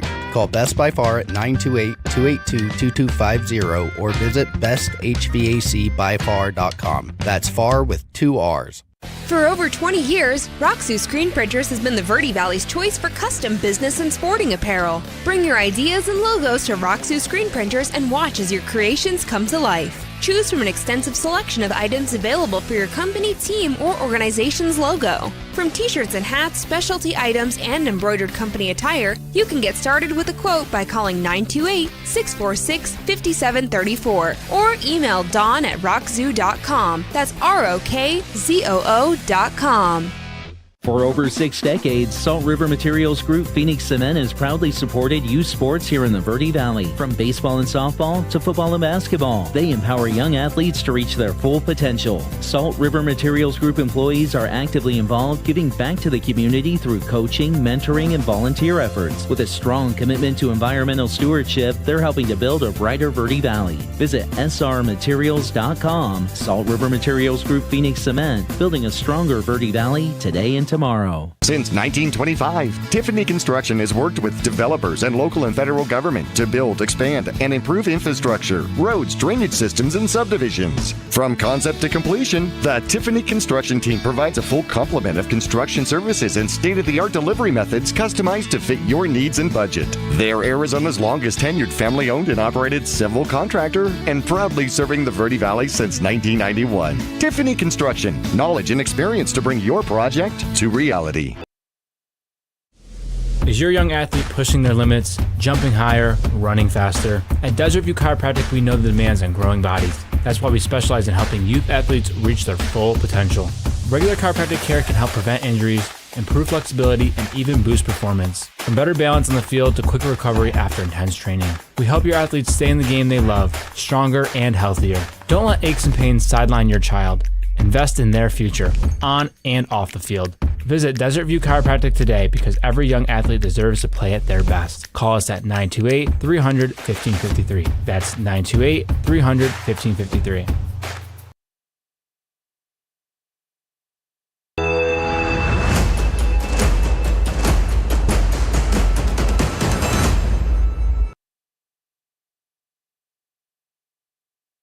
Turned it around here for game number 2, and he has led his squad to a 27-0 lead here at halftime. The Mingus Marauders trailing big time. 8:37 left to go in the first quarter. A 2-yard run by Cade Carroll. That was set up by a 34-yard halfback option pass. And the extra point was good by Nebel, and Estrella Foothills led 7-0. Well, then it was a 4-yard run by Carroll with 9:35 left to go in quarter number 2. The extra point was blocked by the Mingus Marauders, and it was now 13-0. But 10 seconds later, following a pooch kick covered, the onside long pooch kick covered by the Wolves out here, ended up with a 34-yard pass, rolls to Nebel, and the extra point by Nebel was no good. It was 19-0. That was just 20 seconds left to go. 4th down from the 32-yard line, a draw play by Carroll, and it goes for 32 yards and the score. And then the 2-point conversion was good as Rawls ran the ball, turned around, and then threw it back, pitched it backward to Carroll, who went around the corner and got the 2-point conversion. Here we are at halftime, 27-0. I think you said it right. Oh my gosh. I mean, everything is going right for the Wolves here tonight. Yeah, and that's just that last play where Estrella got the 2-point conversion is just, evident of how the night is going for them. That's a broken play. That is an absolute broken play, it looks like, and they just pitch it back to the open guy, and they're able to get around the corner, and that's just kind of the summary of that first half. Frustrating, because if you're the Marauders, this is not a game that should be out of hand, and it's not totally out of hand right now, but Estrella Foothills has a significant lead, more than what any of us thought. I mean, this was on paper statistically very, very close, and skill-wise and size-wise, these teams match up very evenly. So a couple mistakes by the Marauders, and the Wolves playing mistake-less and very good football besides the one turnover that the Marauders weren't able to capitalize on. Marauders have quite a hole to dig out of. I want to thank Hyundai of Cottonwood for being our halftime sponsor. Driving a Hyundai will give you peace of mind. You can stop by and test drive one for yourself, and that would be it. Hyundai of Cottonwood, located on Rodeo Drive. That's right above Larry Green Chevrolet. Hyundai of Cottonwood is thinking of you every mile with America's best warranty. You can check them out at Hyundai of Cottonwood. MUHS.com. I've been waiting for this. You ready for this? 4 score in 24 minutes ago. This game first began. This is halftime. We'll be back after this.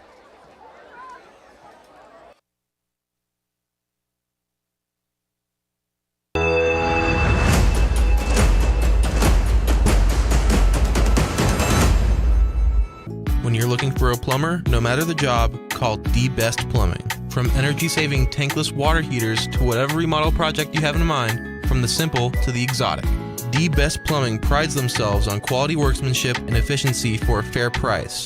If you want plumbing done right the first time, call The Best Plumbing at 928-567-8755 or find them online at d-bestplumbing.com.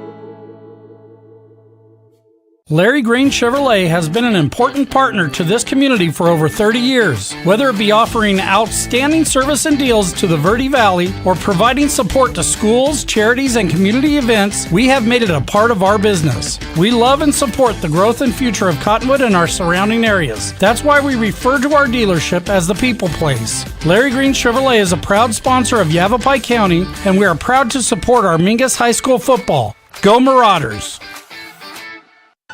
Friday Night Lights, Saturday Sidelines, and Sunday Best. At Manhattan and Cottonwood, we've got the hat for every fan, every player, and every occasion. Walk our shop and you'll find classic ball caps, sharp fedoras, cozy beanies, and bold cowboy hats, all under one roof. Proudly local, proudly hat obsessed, and always game ready. Swing by Manhattan in the Clemenceau Plaza, Cottonwood, today. Manhattan, we've got you covered. Go Marauders! Yavapai College offers affordable, career-focused, fully accredited, and 100% online bachelor's degrees in business, nursing, computer science, and a first-of-its-kind 3-year Bachelor of Applied Science in Business. Whether you're starting fresh, advancing your career, or exploring a new passion, Yavapai College provides personalized support and real-world opportunities to help you succeed without the burden of overwhelming debt or the need to leave home. Learn more and enroll today at yc.edu.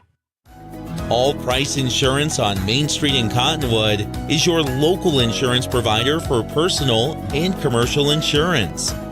Call and compare over 150 different insurance companies for home, auto, commercial, RV, motorcycle, boat, or ATV. Specialty insurance and insurance bonds are no problem at All Price Insurance in Cottonwood.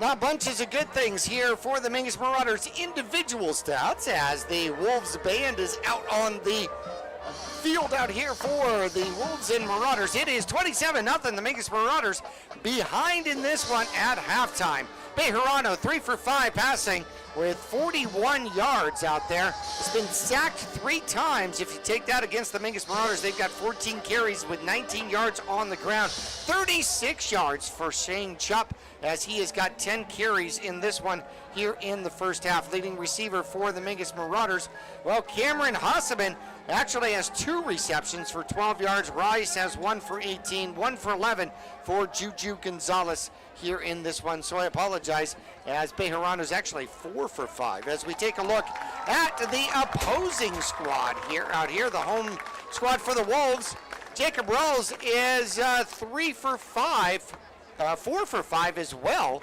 as he has got 72 yards and 1 touchdown. That one 34 yards to Nebel out there. Roseboom has another 34 yards throwing the ball, so 106 yards in the first half. Cade Carroll on the ground has got 80 yards on 15 carries. Rells has 5 carries for 13 yards, and Ryled Rosboom has 1 for 5. So 21 carries, 98 yards here on the ground here for the Estrella Foothills Wolves. And man, it has really been all Wolves, so they're pretty equal. 98 yards on the ground, a little better than 100 yards in the air, and they've been able to just kind of do what they want to do. Yeah, and like we talked in the pregame, it's not making mistakes. They're playing smart football. They do have a turnover, but the Marauders have a couple turnovers. So yeah, I mean, they're not playing with any mistakes. we're not seeing them try. They threw a trick play in that first drive. That's just pretty good trickery right there to open up a game. And the Wolves not dropping that football as much. When they're putting it in the air, it's smart plays. Rawls is keeping it. He's a good athlete, tough to wrap around. So Marauders have an uphill battle and quite a few adjustments to make at halftime here. Well, Wolves trying to go 2-0 to start this early season. The Mingus Marauders trying to not go 0-2 as we are into the Hyundai of Cottonwood halftime show, serving all the Verde Valley and, of course, the Quad City. Remember, a better commute starts with a better car. Try driving a Hyundai. It'll give you that peace of mind. Test drive one here today. Hyundai of Cottonwood, America's best warranty. They're right above Larry Green Chevrolet on Rodeo Drive here in Cottonwood. You can check them out online, HyundaiofCottonwood.com. We'll take our final break here in halftime. 27-0. Mingus gets the ball first here in the second half. They got some work to do. We're back after this.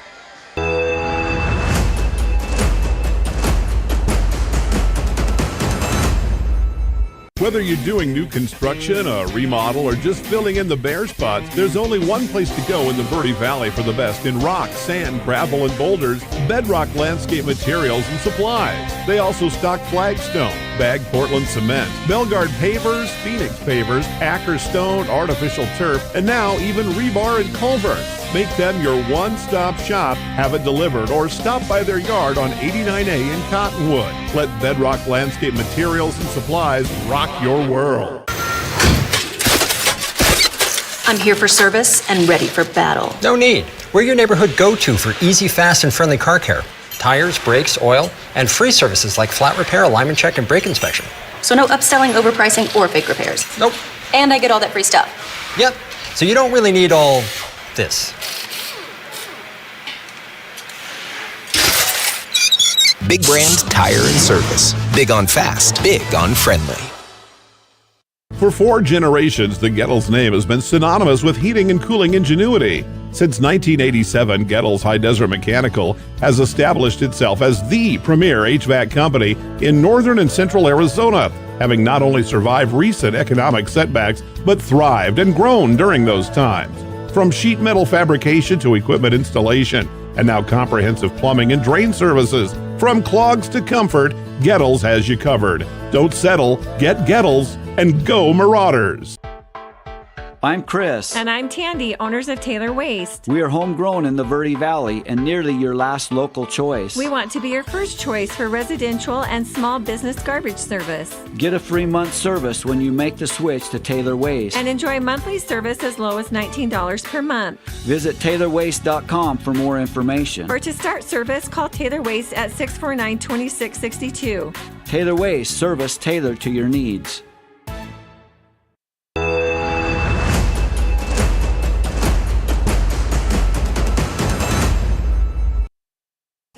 They have been along with us for Mingus Marauder football since the beginnings. Definitely true. 27-0. Halftime score here as Estrella Foothills will be kicking off to the Mingus Marauders to start quarter number 3. Coming up at the end of quarter number 3, we will have our Gale's chocolate treat, sweet treat, and it's going to be the peanut butter chunky pretzel. I know that I'm going to be just like that dog that you give peanut butter.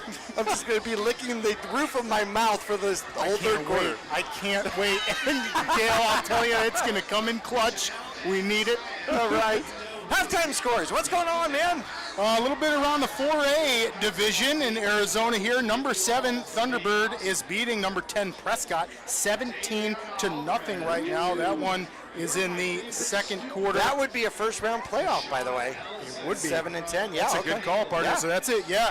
And Thunderbirds got them 17-0 right now. We'll see if Prescott makes a comeback there. Northwest Christian is up on Pauston Butte 17-7. That is also top 15 teams right there. So your playoff bracket, if you will, starting up. Well, it's very early in the season for that. Moving down, Cortez losing to Washington 29-21 right now. Douglas over Bisbee 18-0. And how about this? Bradshaw Mountain moved to number 12, at least in the Max Preps rankings, and they're up 39-0 right now on Independence. Moving into, we'll stay in the Grand Canyon region. Flagstaff is losing to Paradise Honors 21-14 right now. So they are having a good battle.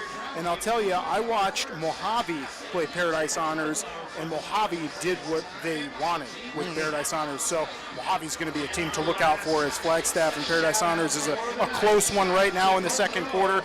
And then looks like Micah Mountain, the number 1 team, the state champs from last year, they are up right now 21-7 against Canyon del Oro. And there they are, number 5 Mojave is up against Lake Havasu right now 21-13.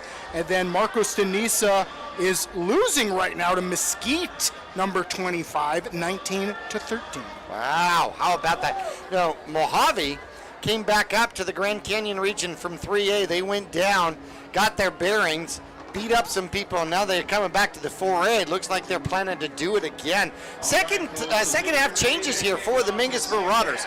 I mean, obviously, the first thing that you have to do is figure out how to take away the lucky paw foot from the Wolves, because everything has gone their way here in half number 1. Mingus needs some breaks, but when they get him, they've got to take advantage of it. I think this first drive here in the second half is going to be absolutely crucial to the Mingus Marauders to be able to figure out whether or not they are going to be able to come back. They are down 4 scores. That's going to take some work.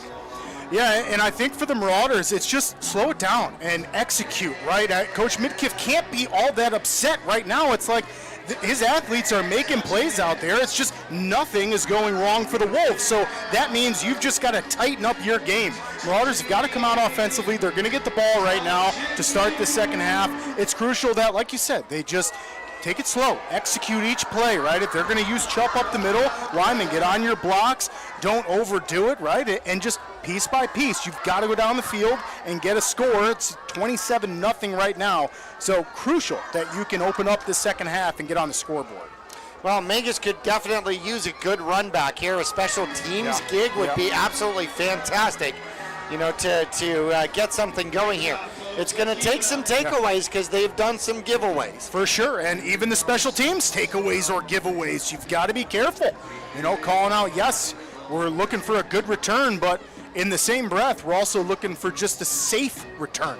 I mean, get on that ball. That one that the Wolves recovered early on was, it looked like it was going to go out of bounds. I'll give the Marauders that, right? So you're kind of out there lackadaisical thinking, okay, it's going to bounce and go out of bounds. And no, it took a good Wolves bounce. It bounced probably a yard in bounds and then went back in bounds for the Wolves to jump on it. So if you're the Marauders out there thinking, oh, this could go out of bounds, you've got to get to that ball, make a safe play, make sure the Wolves don't get it. Well, in the Wolves, when you talk about the Wolves, though, they have actually held the Mingus Marauders to less than 70 yards of offense here in the first half. So that is definitely something that, that's real. And at the same time, the Wolves' offense, which has dominated and has had 3 times the amount of plays than the Mingus Marauders' offense here in half number 1, they have produced 200 yards of offense here in the first half. And they've been working with short fields. Yeah, that's right, and that's a great point. The Marauders can just keep their offense out on the field a little bit longer, they're going to get some points. We have seen the Marauders start to drive the ball. They've had a couple of good drives, and one of them ended up with a turnover. We couldn't capitalize on the turnover that we got from the Wolves in their own zone. That was pretty crucial. That was a great job defensively by the Wolves to not let the Marauders capitalize on that. But no, you are right, partner. It's going to take a slow and steady climb back out of this one. All right, here we go. Quarter number 3, right around the corner here. As out come the Wolves special team unit. Mingus Marauders return to a return unit is coming back out.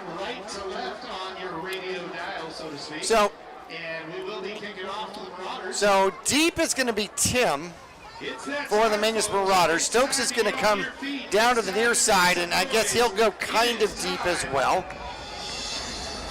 Alvarez kicked 1 deep, and he's done everything else by pooch kicks. And this one is going to be kind of a pooch kick. It'll come back, and it's going to be Moreno. Moreno's going to try the right-hand side, looking for a lane. Cuts inside and runs into a pack of Wolves. Return of about 7 yards on the play. Yeah, get a little bit. Get back out to about the 30, 32-yard line. Mingus will start from there. Great, huge block by Remington out there. That was a great job on the return team by that young man as he just laid out one of the Wolves. It's good blocking for special teams, but the Marauders will start with not the worst field position here. It's crucial that the offense gets some momentum going. Cheerleaders, I got a question for you. Decent field position, but not phenomenal. 32-yard line. Here come the Mingus Marauders. 2 receivers either side. Chups in the backfield. They put Houseman in motion. Goes to the far side. 3 receivers on the far side now. There's the snap. Bejarano's back. He looks. He's in trouble. Surveys, throws, and almost caught by Stokes in between 2 Wolves. That would have been phenomenal. That was a very late attempt out there by Bejarano. He was getting squeezed. The Wolves were closing in on him, and Bejarano does a really good job kind of keeping his elbow tucked in and just getting rid of the ball. Almost makes a great pass out of that. 3 receivers to the near side. Rice is on the move. 1 receiver top. Bejarano looks at the wrist and takes the snap. They will hand it off. Chup coming to the near side. Overran one of his blockers and then falls forward for a decent gain. He'll get out toward the 40, about the 38-yard line, so give him 5 on the carry. Yeah, and you'll take that every single time. I mean, really, as an offensive unit, if you can get 5 yards every play, you win the game. So that's just a good job with a Marauders' bread and butter play. Unless the other team gets 10. That's right, and keeps the ball longer. 3 receivers topside. Bejarano takes the snap, looks to throw, throws, has a man out there, picked up really late here. They're going to call it incomplete. It was low to Stokes, and that's going to bring up 4th down. Is this a point where you go for it in this game? Isn't that the $1 million question, partner? I'm not quite sure what you do here. Really, I mean, you either try to win the field position, right, and get a huge kick on it, or, you gamble. You know you've got to get on that scoreboard and take a gamble here. Well, Mingus starts the second half here, which could be a 4 and out. Chup takes the snap. It is off of him, picks it up, kicks it. It is high, it is short, and it will take a bounce and go straight out of bounds, right at about the 35-yard line. That did not go Mingus's way. Snap was low. Great job by Chup to actually get it. Man, that's hard when you got the short hop with a football. It sure is. It's unpredictable, especially off the rubber pellets of that turf. You never know where it's going to bounce. So you're right. He did do a good job of fielding that and getting the kick off. As unpredictable, like the words of a 3-year-old. Or you, partner. Or me. Also with about as mature as a 3-year-old. Here come the Wolves. Well, a huge opportunity for the defense here, Jackie. And you know Coach Midkiff has got these guys adjustments on the sidelines. Let's see what they can do defensively. 2 receivers near side. There's the snap. Rolls looking to run. Comes to the near side. Will cut up under. Mingus will get him. Good job by Hossaman to force him inside, right into the hands of Dawson Rice. No gain on the play. Yeah, agreed. That's a good call. Jalen Harrison, big number 78 for the Wolves, comes out on the edge.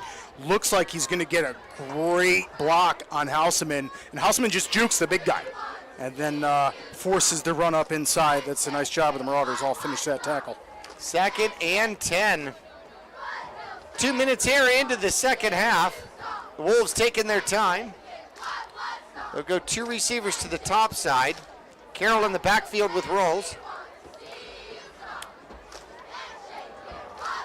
There's the snap, and they fake handoff. Rolls looks, throws it up, has a man behind the defense. And with the catch out there, Bejarano will make the tackle, but a catch out there by number 1. That's going to be Sean Ellison. Yeah, and there's a deep ball. Haven't seen many of those from the Wolves, but why not? You know, when everything was going for you that first half, I can't blame the Wolves for coming out firing, and Well, here they are, Jackie, moving right downfield. This Wolves offense looks so much more improved than that last week's game against La Jolla. They look real strong. 38 yards getting behind the defense on the Mingus Marauders out there. That is the longest pass play in this one. Offset eye. And there they put the man in motion. There is the snap. They do hand it off. Carroll trying to come to the near side. Mingus has him in the backfield. He gets around it and runs out of bounds. And we'll get back toward the line of scrimmage. Yeah, that's a good effort by Carroll. My goodness. He almost got wrapped up in the backfield a couple times. Osman was back there. And then also trying to get him out there was Tristan Tim. And he ends up picking up 4 out of it. Had no room and made 4 yards. 2nd and 6 from the Mingus Marauder 24-yard line. If you're just joining us, it's 27-0. The Wolves on top of the Mingus Marauders. 3rd quarter action. Quick pass to the far side. Mingus is in the backfield. And there's a fumble on the field. Running with the ball, going the opposite direction at the 40. Juking at the 30 is going to be Stokes, and he's down at the 21-yard line. But there are all sorts of litter out on the field. Lots of flags. Man, hopefully this stands for the Marauders. You can see that instant replay. Remington scoops up the ball. Great defensive play. And boy, let's see. So I saw a flag come in almost where Remington scooped that up, Jackie. So interesting to see what that call is going to be as the refs all have a conference. They have the ball at the 21-yard line. If it is Mingus ball, there is a flag sitting on the 35-yard line. And that is about where, no, actually that is behind the play. So it was a screen pass, it was a bubble screen pass thrown behind the line of scrimmage. Is there also another flag out there at the 23? Correct. Right at I the see line that of too. scrimmage, Yeah. Yep. So the defense for the Estrella Wolves is coming out, which is good news potentially for the Mingus Marauders. Yeah, Coach Midkiff's out there trying to get an explanation right now. And, you know, I don't think it's ever a good sign, Jackie, when you're pointing in one direction, the ref's pointing the other direction. Could be at a crossroads here. Let's see what the call is. Here comes the call. All right. This is going to be we have a personal foul, Mingus. Personal foul. And that one is not going to be denied. And then we have a push in the back against the Wolves. It'll be first down Mingus football. Offsetting. So they could be offsetting, yes. Offsetting foul. We'll see if that actually stands. So both parties guilty on that one, but looks like the Marauders' defensive play is going to stand right now, which is just outstanding. I mean, that's a good scoop and run by Remington. He almost got into the end zone, but nice job by the Wolves offense. Making a touchdown-saving tackle, but, yeah, Jackie, I'm not sure. They're having another conference because one of the refs picked up the ball and started moving backwards, but there's also a ball at the 21. Yep, that would be the line of scrimmage. And we're going to see if they're going to move it from there. So the head judge is coming over. And he's like, okay, where do you want the ball? Now it looks like it's going to be Wolves ball. Yeah, is this, they're waving Are they switching it off? back to the Wolves. What in Que pasa here? gracious. Que pasa here? So the ball goes back to the 45-yard line. So all that, oh wait, no, it looks like the Marauders offense has it, Jackie. Yeah. So they called a penalty somewhere, and Mingus got backed to the 45-yard line instead of the 21-yard line, so it had to have been a spot foul of some sort. Huh, weird. So we are not the only ones confused in the stadium, but it is Mingus ball. And there's the snap, and the handoff goes to Chubb. Chubb drives his way through, gets an extra push from behind for 9 yards. Yeah, that's such a good running play right there. Nice job by the offensive line. I think I saw Backus pulling on that one. The general, Patton getting off the ball, and these linemen giving Shupp a nice hole to run through. 5 down linemen here for the visiting squad or the home squad. Shupp is going to bounce his way through for a first down easily. He's going to pick up another 7. I mean, that's what you love to see. I mean, if you're a Marauders fan, right there. Marauders get the ball back and then have a couple nice running plays right off the bat. 7:50 left to go, quarter number 3. Mingus trying to get on the board, trailing 27-7. 5 down linemen down here for the Wolves. Hasseman goes into motion, goes to the slot, far side. Bejarano out of the shotgun, takes the snap. He's in some trouble. He could run. He does run, and he is not going to slide. And he goes for the marker down there, but we are going to have a holding penalty deep out here. I don't. This is questionable. I mean, you never want to see a young man get hurt out there. Hopefully he's okay. But, Jackie, that was just outstanding blocking, I thought, from Jordan Watson. Watson throws the defender on the ground, and then he's able to run up and get in front of him and block him again, and he knocks him to the ground. There was nothing, and they're going to say push in the back. No, they're going to go holding. We're holding. Boy. And so number 24 coming off the field, walking off of on his own power out there. Did see him throw, got thrown. That's Gunnar Miller. And that's a tough one, because what do you do if you're a big man? I mean, I guess you got to be careful with, grabbing and throwing, but, man, you see it all the time. Well, you do, but it's almost an automatic when somebody goes flying like that, because you assume that jersey was grabbed around, and right, thrown. right. Yes, but nonetheless, it's 1st and 20 now. The Mingus Marauders at the Estrella Foothills 28-yard line. Bejarano takes the snap and will hand it off. Chupp gets spun around and leans forward for 1.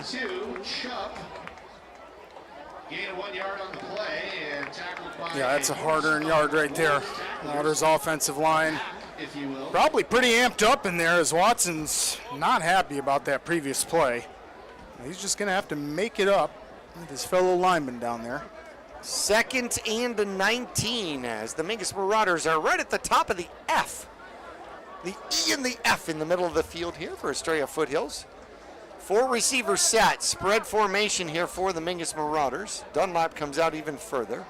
Bejarano takes the snap, steps back, looks to throw, throws, and almost picked in the hands, and you saw him. Oh my goodness, so that was DJ Seppian. He envisioned himself doing his touchdown dance. Most certainly. I was just about to call that, partner. You're right. He was looking at the end zone already. I mean, it was, wow. Well, I'll tell you what, Bejarano wiping the sweat off his forehead after that one. Well, so am I, but for different reasons. Same. I don't think he saw him on that play, Jackie. Hope not. 3rd and 19. And there's the snap, low snap. Bejarano's in trouble, throws, has a man downfield, gets away from one man, still on his feet. Is that Stokes? Stokes down to the 20.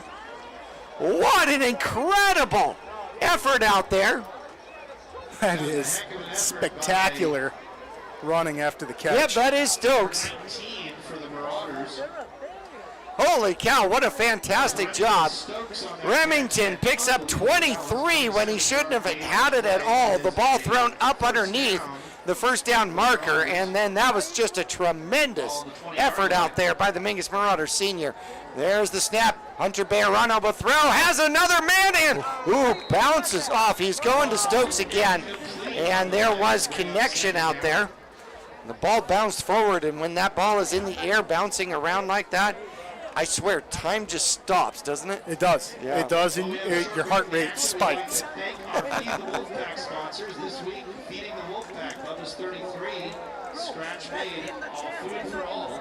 Taste of Italy. So that brings up 2nd and 10 from the 21-yard line. Deepest penetration into Wolves territory out here for the Mingus Marauders. There's the snap. Bejarano back, looking for somewhere to go. Throws to the sideline. It is caught, turned around out there, and then trying to make something forward. Had to come back to it. And is that going to be Rice on the reception? I think it is. Yeah, I think so too, Jackie. It was a really good pivot from Rice on the sidelines, trying to get a couple extra yards out of it. Rice picks up 5, 3rd and 5. Mingus down to the 16-yard line, though. They bring 2 receivers to the near side, 2 to the opposite side. Bejarano has thrown the ball 3-4 times in a row here. Takes his time. There's the snap. Steps back. Throws it to the near side. He's got Chupp. Chupp has got some room, and he will just power inside the 10 down to the 8. That should be a first down for the Mingus Marauders. They'll mark him down at 9. Mark him at the 8. 1st and goal for the Mingus Marauders. Yeah, love to see it. Marauders with a good offensive drive going right now, Jackie.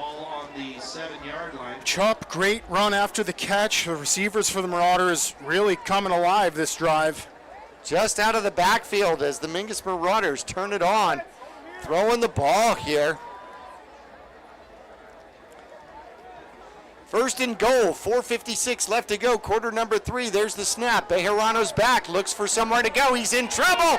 He's trying to get rid of it, and he finds his way out of it. He's going to run. He is near the 2-yard line and steps out of bounds. They're going to mark him at the 3. Wow. That's, you know, for being a sophomore, Bejarano makes really, really good decisions, and that time able to get out of a great jam in the backfield. Looks like he's going to get sacked, spins out of it, backs out of another tackle, and then gets all the way down to, hey, you're right, looks like the 2 or 3 are right in the middle of it there. It's a nice effort by the quarterback. 2nd and goal for the Mingus Marauders. 4:20 left to go in period number 3. Trying to get on the board. Bejarano's back, throws into traffic, and it is a touchdown. Stokes for the 3-yard touchdown. Mingus is on the board. Yeah, great execution, and why not top it off? Here's your instant replay there. Bejarano steps back, looks to the left, which has got to make the Wolves stop a little bit, right? And all cheat to the left, and he just throws a dart to Remington. That's a great job by the Marauders to get some points on the board, Jackie. That's huge as we cut into this lead. He was the most covered receiver out there. He was. Threw it low and to his left, and he went down for it. Mingus is set up to possibly go for 2 here. But most importantly, Mingus is on the board. 27-6. There's the snap. Bejarano's back. He's in trouble again. He's in trouble and in trouble again. And still on his feet, but in trouble again. And then throw down. Where's the whistle out there? In the pocket. Holy cow. That was a lot. Bejarano lost 2 weeks. He lost 2 weeks of lunch money in that one. So, the 2-point conversion not successful, 27-6 with 4:13 left to go. Mingus will kick off. We'll be back after this. Friday night lights, Saturday sidelines, and Sunday best. At Manhattan and Cottonwood, we've got the hat for every fan, every player, and every occasion. Walk our shop and you'll find classic ball caps, sharp fedoras, cozy beanies, and bold cowboy hats, all under one roof. Proudly local, proudly hat obsessed, and always game ready. Swing by Manhattan in the Clemenceau Plaza, Cottonwood, today. Manhattan, we've got you covered. Go Marauders! Well, the sack on the 2-point conversion keeps the score 27-6. Now, Mingus needs one of those special teams turnovers. You said it. I did. Certainly do. I even heard it. We heard myself say it. We need that pooch kick. Yes. Now, or you know what? Your defense has come out looking a lot stronger than that first half. So, if I'm Coach Midkiff, you got some confidence in your defense right now, too. So, I think the playbook's open here for the Marauders. Udall and Roseboom are back deep out here for the Wolves. 4 front, 2 behind them, 2 at the 30-yard line, 1 at the 10, and 1 goes up to the 15. Stokes gets everybody back. And here we go. And he will kick it forward. And it is on the ground. Mingus might have it. The onside kick bounced off a Wolf. And it looks like, could be, might be. Do we have a call? Not yet. Or I didn't see one. We're all anxiously awaiting. And it is Mingus football. So I didn't see who covered it for the Mingus Marauders, but Stokes kicked it, got a really weird, horrible bounce, and it bounced off of a Wolves' chest, bounced back across the 50, and the Mingus Marauders now have the ball at their own 48-yard line. Put a man in motion, that's Rice. No, he's going to decide to go back to that slot. Bejarano puts his foot down. Mingus moves the receiver out to the slot, that's Moore. There's the snap, and hit in the backfield is Chupp. There's the whistle, thank you. And coming through, is that 63? Looks like that is Looks like Rualis. Oh boy, the Nebel Wolves was were in part ready of it. for that. Oh yeah. Goodness. Loss of 4. And Chupp was 15 yards behind the line of scrimmage after that one was said and done. Ball on the 45-yard line.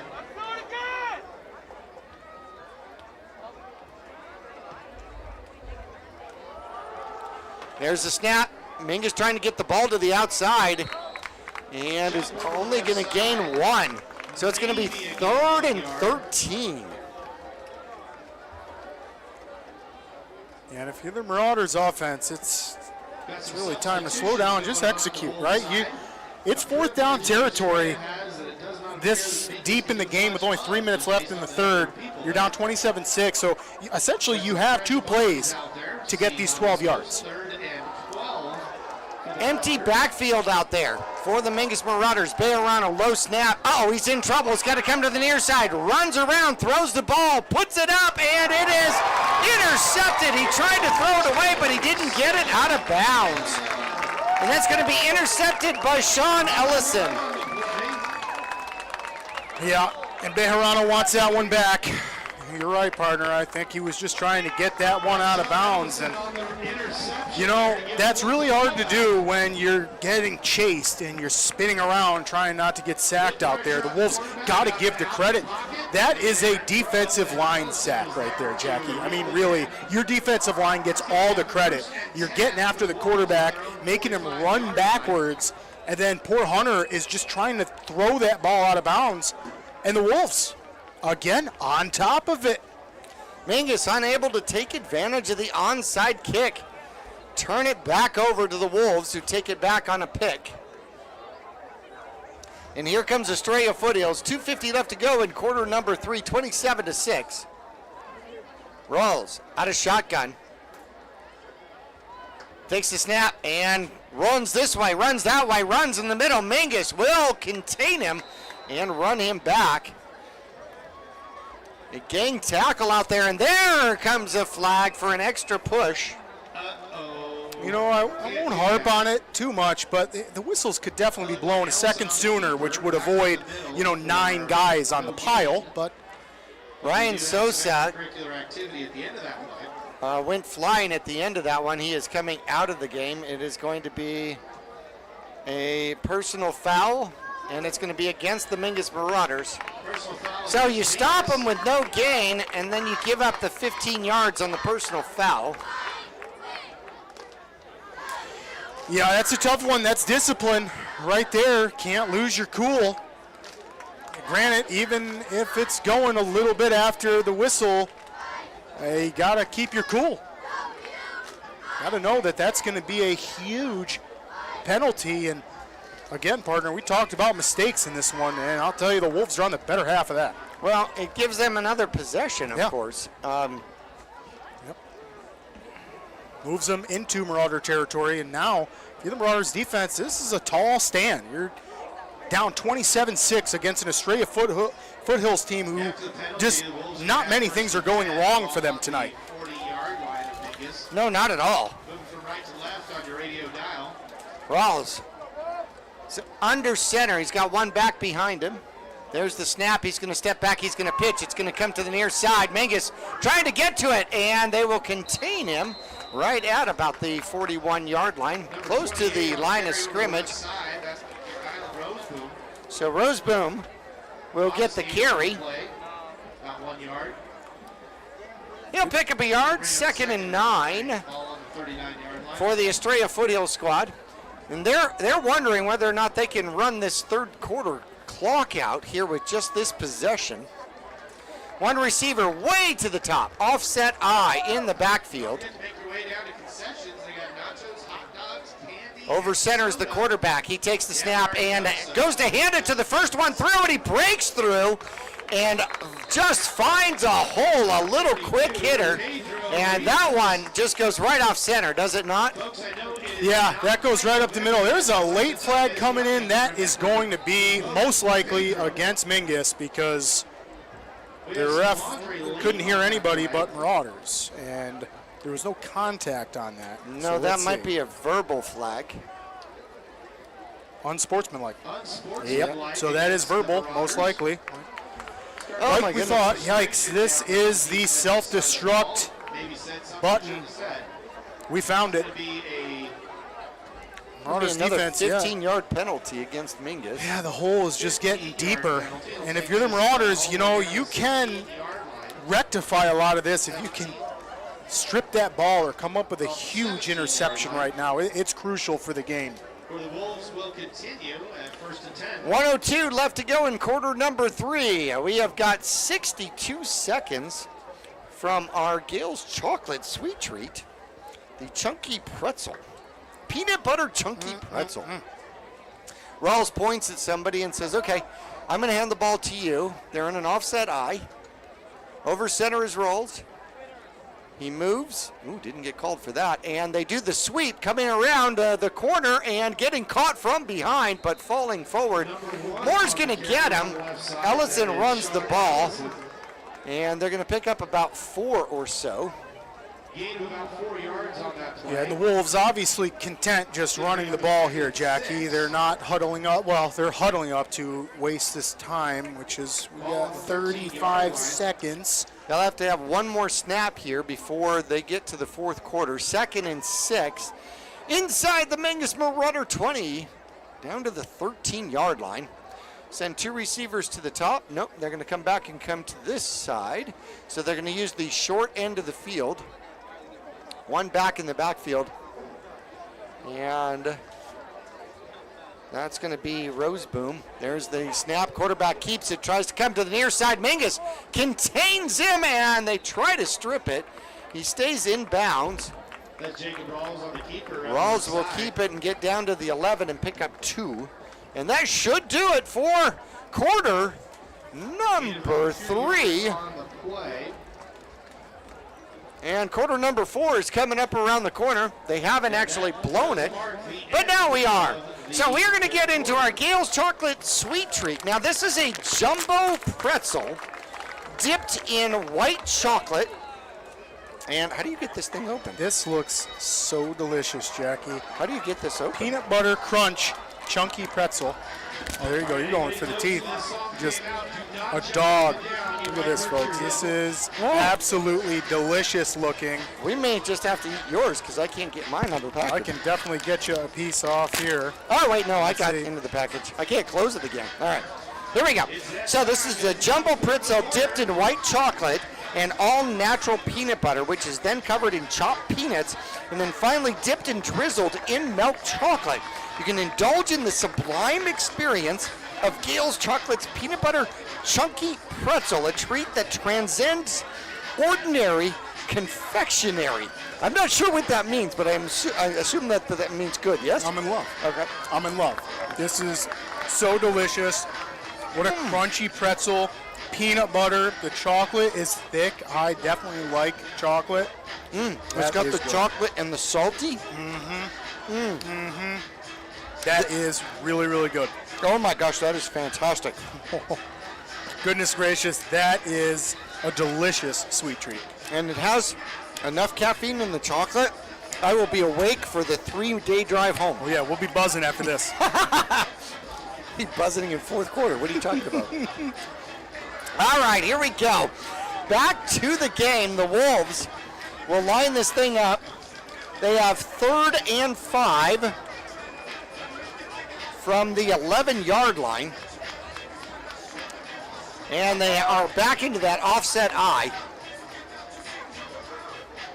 Put a man in motion, and they're going to blow it. And there comes the flag. I wonder if Mingus moved. And, yep, it's going to be offsides encroachment. And that's going to be 5 and possibly a first down out there. It's going to give the Wolves a first down. Yeah, this Marauders are in deep right now, Jackie. It's time for a huge goal line stand. You know what they need? They need a bite of this chunky peanut butter chocolate pretzel. That's what they need. Ball on the 6-yard line. That'll literally get them juiced up and ready to go down there. Now I know how my dog feels when he keeps licking the roof of his mouth. I'll do it all day long. I'll do it all day long till I couldn't. First and goal from the 6-yard line. Offset I once again. There's the handoff. Second back. Runs into the Mingus Marauders who drive him back. And that is going to be Backus with the deny. He runs him back, a loss of 2. One of the running backs getting up a little bit slow. Hopefully he's okay running off, grabbing his shoulder. Oh, yeah, he's not feeling that shoulder. I hate seeing that. Oh, and he goes back down. He's going to go back down. We're going to take a quick break.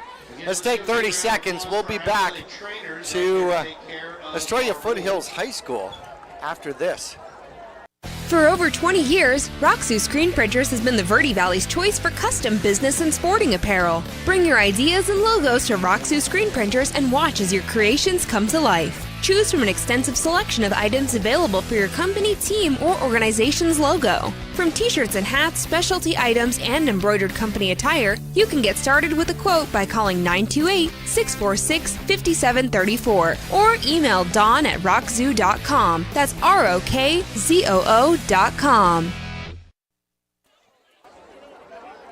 Second and goal here from the 8-yard line. Rose Boom pointing at that shoulder. Hopefully they're getting him up here. And that's good to see. He's up. Yeah, definitely a gigantic difference between a dislocated shoulder and a stinger. Yeah, and that he looks like he's in significant pain. Hopefully that young man's going to be okay. What a tough ball player. He's not really getting much help. He's just holding that arm. It's a tough young man. As the crowd gives him an applause, getting off. And they hate to see that. Hopefully he can rebound and be back next week for the Wolves, as they have just played so well tonight, Jackie. It's, you know, when the other teams are not making mistakes, not only do you have to play perfect, essentially, but you've got to play, you know, exceptionally. Right now, the Marauders just trying to find a groove, find momentum, able to get some points so far in the second half, but time to come up with a crucial stop right now. Second and goal from the 8-yard line of the Mingus Marauders. Rolls, takes the snap, and fakes the handoff, comes to the near side, looks like he's going to run it himself. He'll get caught. Stokes will grab him and bring him down, and that's going to be another loss of about 2. Oh, we got a ref down in the end zone. Hopefully he's okay. Whoops. Maybe a little incidental contact or the turf monster. You know that turf monster. Oh, he makes his rounds.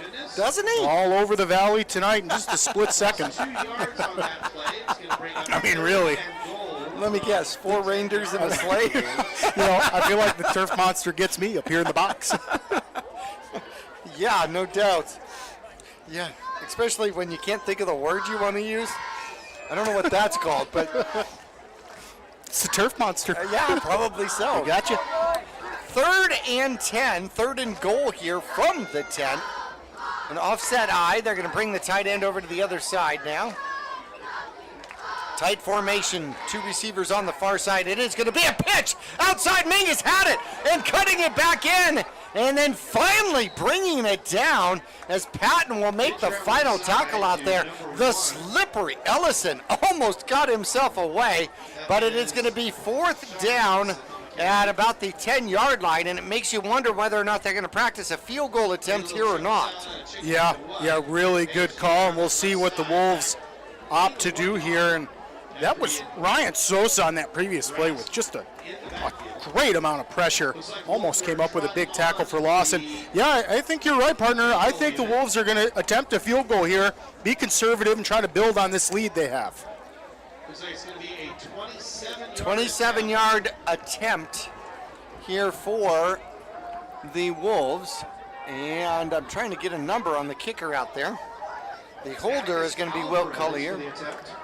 It's Alvarez with the attempt. There's the snap. The snap is down. The kick is blocked. Pick it up. It is blocked, and that is a live ball going down the opposite way are the Mingus Marauders. He has got room. Cuts in, cuts out, cuts in, and then loses it, and then pitches it and gives it back. Mingus is going to get the ball all the way down to the 20-yard line. All that for an attempted one.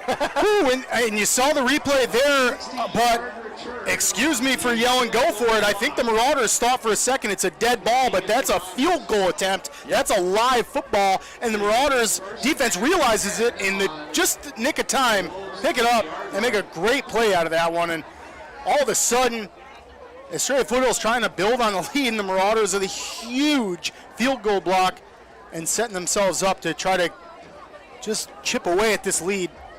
So they return the ball all the way to the 20-yard line. Mingus had an entourage of blockers out there, and they are going to pick it up from right there. See if Mingus can cut this lead in half. Bejarano in the backfield by himself, empty backfield. There's the snap. Looks to throw, needs to find somebody, throws it to the near side to Chop, and it is intercepted in the end zone. And the very first play from scrimmage is an interception for the Wolves. Yeah, that's a tough one. That's going to be another turnover for the Marauders. And that comes after the Marauders block a field goal, so they come up with a great play and then give it right back to the Wolves. Unfortunately for the Mingus Marauders, that is back-to-back throws that resulted in interceptions, and they're going to put the ball right at the 20-yard line because it was intercepted in the end zone. So Mingus gets the field goal block, gets to the 20-yard line, gives it back in the end zone, and back to the 20-yard line we go. It's almost like we're playing hot potato tonight with that ball. Getting it after turnovers, and then we're giving it right back to the Wolves. And I like we're going for the jugular there. We're going for the touchdown, and you got to love and appreciate that. And Bejarano almost, makes a great play out of it, but the Wolves just all over it, playing stout defense. Ball was thrown to the inside. I think he was trying to get the ball to the outside. And there's the snap, the handoff comes to the near side. Mingus was able to run it back. Oh, and he slips away. And Ellison, the slippery one, gets back to the line of scrimmage. Might have lost a yard. And we have a Mingus Marauder down. Looks like we have a Marauder down on the field. And looks like we had a cramp maybe. That is a big leg, so that is a big man cramp. I think that's going to be Watson down. He's getting a quick stretch out there. His leg is almost as tall as the Marauder stretching him out. Well, that is true. And yes, now he's going to get the professional stretch out there. That was Ethan Moore trying to help his buddy out. That's a big leg to hold up. Yeah, Ethan's like, your leg weighs more than me, dude. Yeah. And Watson's going, just stretch it, man, just stretch it. All right. We are going to, it looks like they're working on that calf too. We're going to take a quick break. We will return to Estrella Foothills after this.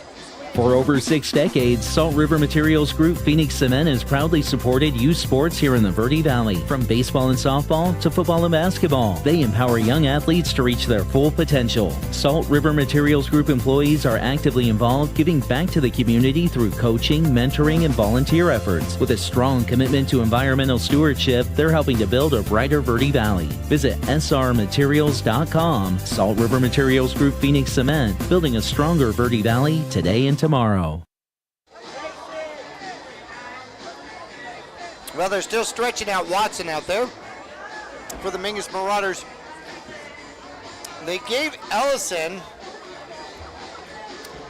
forward progress back to the line of scrimmage. He got knocked backward about 6 yards, and then scavenged his way back to the line of scrimmage. Watson is up. Watson's like, man, that hurt. I'm going to limp on this for a while. A big cramp for a big guy. Good to see him walking off. Salt packages. Yep. Yep. And he's getting some love from Landon Backus and General Patton in his line out there saying, get over there and take a break, man. Get something to drink. Get some electrolytes in you. Yeah. Well, Watson is out there for most of this game, Jackie, and that's one thing that the Marauders are going to have to battle all season long is that depth chart. Oh, yeah. These guys are playing both sides of the ball, and go ahead. You know, the Wolves are fast. The Wolves are doing great offensively tonight, so Watson's been all up and down the field, and now he's going to get to the sidelines, take a break. 2nd and 10. Out of shotgun as rolls. He's got one back in the backfield with him, and there's the snap. He looks like he's going to run it himself. Runs, cuts up underneath, and Mingus will gang tackle him after a gain of about 30. They'll give him forward progress. I don't think Rawls cares. I think all he wants to do is get the clock rolling since we are in fourth quarter action. 8:17 left to go. Mingus trailing 27-6. Man, Mingus has had some chances here in the second half. A blocked field goal, get the ball all the way down to the 20, and then cannot score. A couple of interceptions here, couldn't take advantage of an onside kick that they got. Defensively, a stout third quarter. Certainly. And so far, a stout fourth quarter. Tight formation out here for the Wolves. They put a man in motion and they fake it, give it to the second man who runs up the middle for a first down. They started looking at Ellison, and getting the ball is going to be number 22 out there, and that is going to be Hayden Huff. A good misdirection play. Estrella Foothills likes to run that tight formation, and then they just take the handoff and fake it like they're going to give it to one of the motion men, fake it to another running back who goes up a different hole, and then finally the third man gets it up the middle. It's just a good misdirection play by the Wolves. New set of downs, new clock tickings for the Wolves. Changing the play at the line is going to be Rawls. He goes up over center, offset eye once again, one receiver either side. Takes the snap, hands it to the first man through, winds his way forward, and finds a little bit of running room, maybe picks up 5. Yeah, and this is going to be Estrella Foothills' game plan right now. It's just protect that ball and continue to, I'm sure we'll see more running plays by the Wolves as we're encroaching 6 minutes and 30 seconds left in the game. Well, that is part of the game. Run the clock, run the ball, win the game. Offset eye once again. Mingus trying to bunch formation here. There is the snap, and second back is going to get it. Leans his way forward. Mingus stops his forward progress, runs him back. Short gain, maybe 1 or 2 to the 40-yard line. That's going to bring up 3rd and manageable, maybe 3rd and 2. Yeah, big chance for the Marauders to come up with a stop here. This is kind of going to be their saving grace. If they can come up with a stop here and force a punt from the Wolves, they still have a chance. They'd have to score every single time they touch the ball next, Jackie. It's not out of hand. We've seen teams do it, but it's going to take quite a flip of momentum and ball luck. And a defensive score would be necessary. 3rd and a long 2 out there. Ball at the 40-yard line. They will hand it off. Mingus contains it, and that is going to bring up a 4th down. Falling forward is going to be Huff. Huff gets just past the 40, maybe about a half a yard, and that's about it. So, do the Wolves go for it at this point? Up by 3 scores and up by 21 points. They certainly can. They bring in an extra receiver. And at their own 41-yard line-ish, the Estrella Foothills Wolves are going to try to just eat clock out here. This is going to be huge. We'll see if they're just going to try to get the Mingus Marauders to jump. And they put a man in motion. They do not snap it. They do not snap it. They look, and they call timeout. The Wolves do call timeout. They were looking for the free 5 and the free first down, and the Mingus Marauders do not jump. Timeout. Estrella Foothills first in the second half. We'll be back after this. Is your young athlete pushing their limits, jumping higher, running faster? At Desert View Chiropractic, we know the demands on growing bodies. That's why we specialize in helping youth athletes reach their full potential. Regular chiropractic care can help prevent injuries, improve flexibility, and even boost performance. From better balance on the field to quicker recovery after intense training. We help your athletes stay in the game they love, stronger and healthier. Don't let aches and pains sideline your child. Invest in their future, on and off the field. Visit Desert View Chiropractic today because every young athlete deserves to play at their best. Call us at 928-300-1553. That's 928-300-1553. Mingus trying to make a stand here at the 41-yard line. It is quarter number 4, 4:44 left in the fourth. The ball at the 40.5-yard line. A yard and a third for first down. Mingus brings their defense out. They need a stop here to get a turnover on downs. We'll see if the Wolves actually snap the ball or not. Clock is stopped with the timeout. Mingus still has 3 timeouts left in this one, trailing 27-6. It's 27-0 at halftime.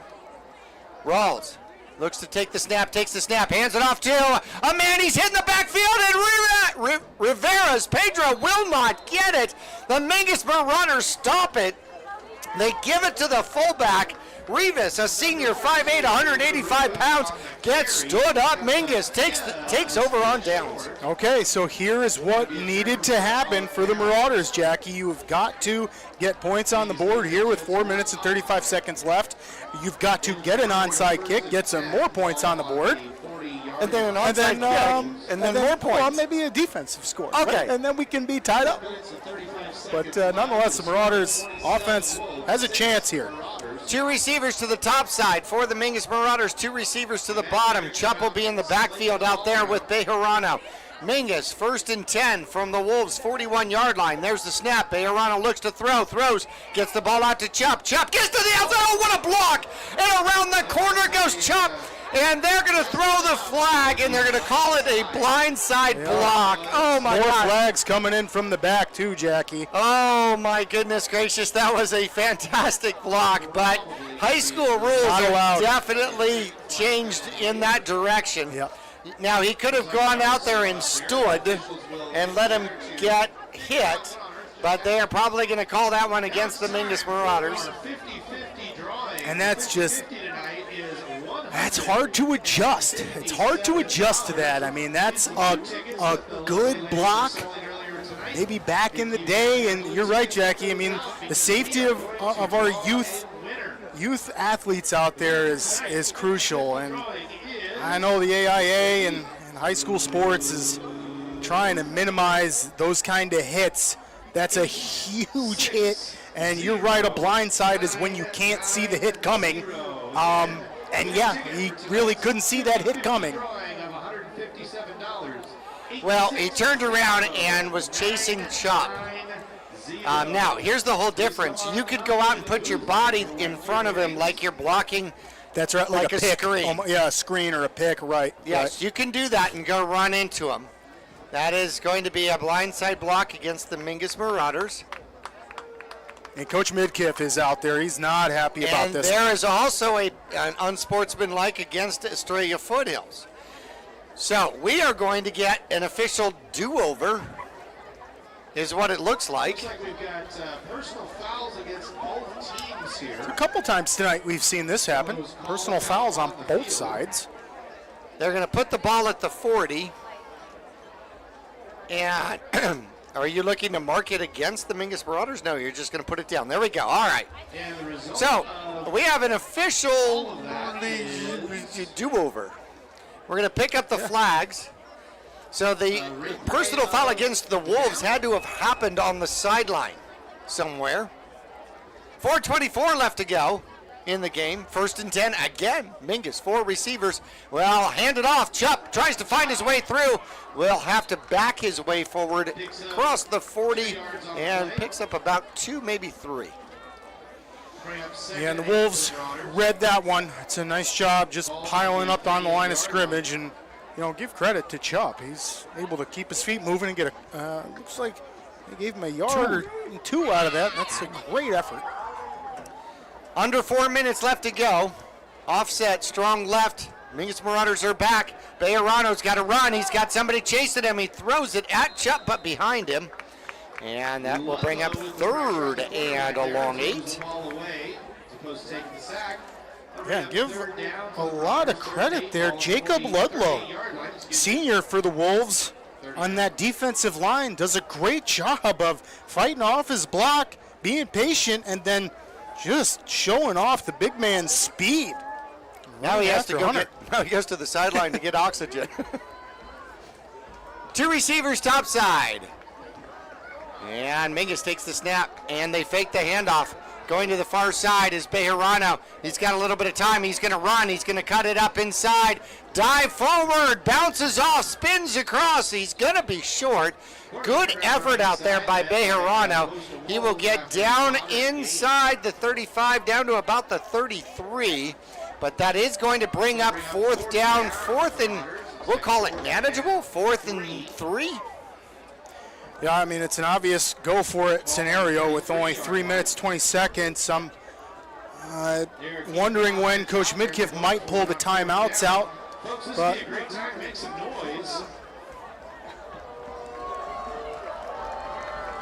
Five on the run out there by Bejarano. He's in shotgun, 4th down. There's the snap. He's back. He's in trouble. He's got to move to his right. He throws the ball up, and it is picked. And that'll be the 3rd pick of the game. And Bejarano makes the tackle at about the 48-yard line. That may do it with 2:47 left to go. What a huge play. Yeah, and there's the flag late. On the far sideline. Thanks, and hopefully, it looks like everybody's going to their separate sidelines, so we're good there. But obviously, some extracurriculars after that one. And yeah, just a great defensive play by the Wolves. Again, credit to that defensive line, putting pressure on Hunter. The DBs are covering good out there. He's got nowhere to throw it, and he's just trying to heave it to give the Marauders anything. And the Wolves come up with a huge interception that could possibly end it.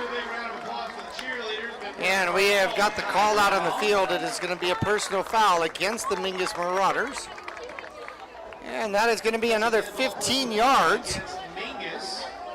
So that very nice return on the interception is going to get just a bit better. Frustrating because the Marauders are not, they're playing well. They deserve more than the 6 points, Jackie. They do. The offenses move the ball. They've made good plays. They just making those crucial mistakes at the wrong times, and or the Wolves have taken advantage of mistakes, and they've essentially played a really crisp game tonight too. You're Coach Midkiff of the Marauders. You're going to have some takeaways from this one, and really it's just working on these mistakes. We called it in the pregame.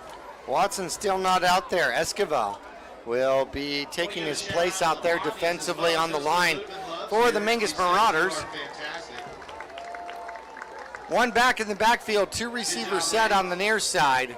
Rawls puts a man in motion, and they hand it off, and it comes to the little man who tries to cut up in between, picks up a couple, as Ellison will pick up about 2. Yeah, Remington is looking for a flag, and I think he got it, as that was definitely Sean Ellison giving a kick after the play there. Remington called that one, yeah, and I think he got the flag. Remington called Remington, essentially he did kick Remington's face mask, so. Oh, penalty, 15 yards against the home team. So Ellison did not like the tackle. Yep, didn't like the tackle.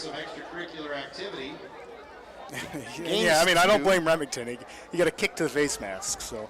I'd be raising my hands up too. He just immediately, Jackie, turned right around to the ref and went, hey, what? He got the flag. So the ball goes back to the Mingus Marauder 49. Stops the clock with 2:25. It is now second, and the scoreboard says 23. Boy, and really, I mean, the clock's just going to run out at this point, so looks like I would imagine we're going to see some rushes by the Wolves. Mingus still has 3 timeouts if they choose to use them to try to get the ball back. Offset I.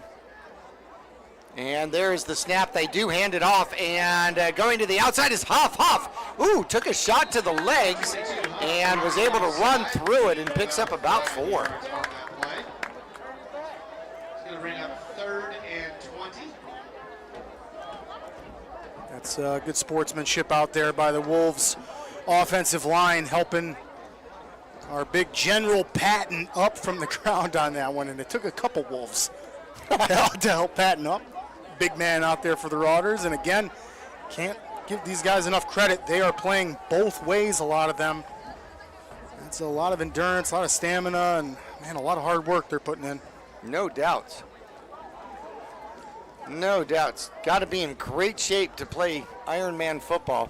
Wolves are taking their time snapping. 1:08 left to go. 3rd down. Mingus not stopping the clock. Offset I once again.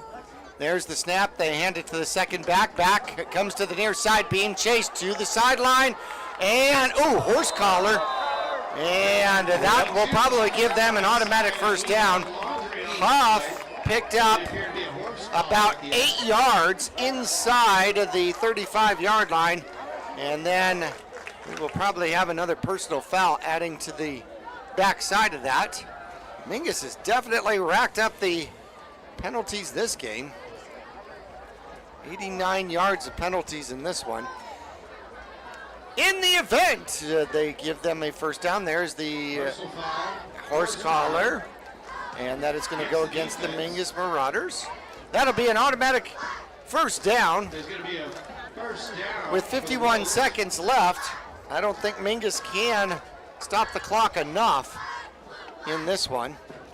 27-6 as we're heading toward the 360 Automotive post-game show. That's going to be a first down. Wolves, ball on the 18-yard line. At this particular point, you would kind of expect Estrella Foothills to just kneel on the ball. See that victory formation. Yep, you would expect that, Jackie, but we've seen crazier things. And it does appear that that's what they're lining up That does look like that's what the Wolves will opt to do here. Wolves can deal this ball in and they are going to 27-6 win. Yep, they will only need to snap it once. The referee goes, okay, hang on. All right, wait out there. So the Mingus Marauders shut out the Estrella Foothills here in half number 2. Only able to score once, though. A 3-yard pass out there to Stokes. And there is the knee with 19.4 seconds left to go. And the two teams, there we go. I don't know why they stopped the clock, but the two teams starting to shake hands out there. Give loves and hugs. And this one is going to be in the record books. The Mingus Marauders fall to Estrella Foothills by a score of 27-6. The Wolves move to 2-0. The Mingus Marauders move to 0-2 with Junker on the way. The 360 Automotive post-game show comes up right after this.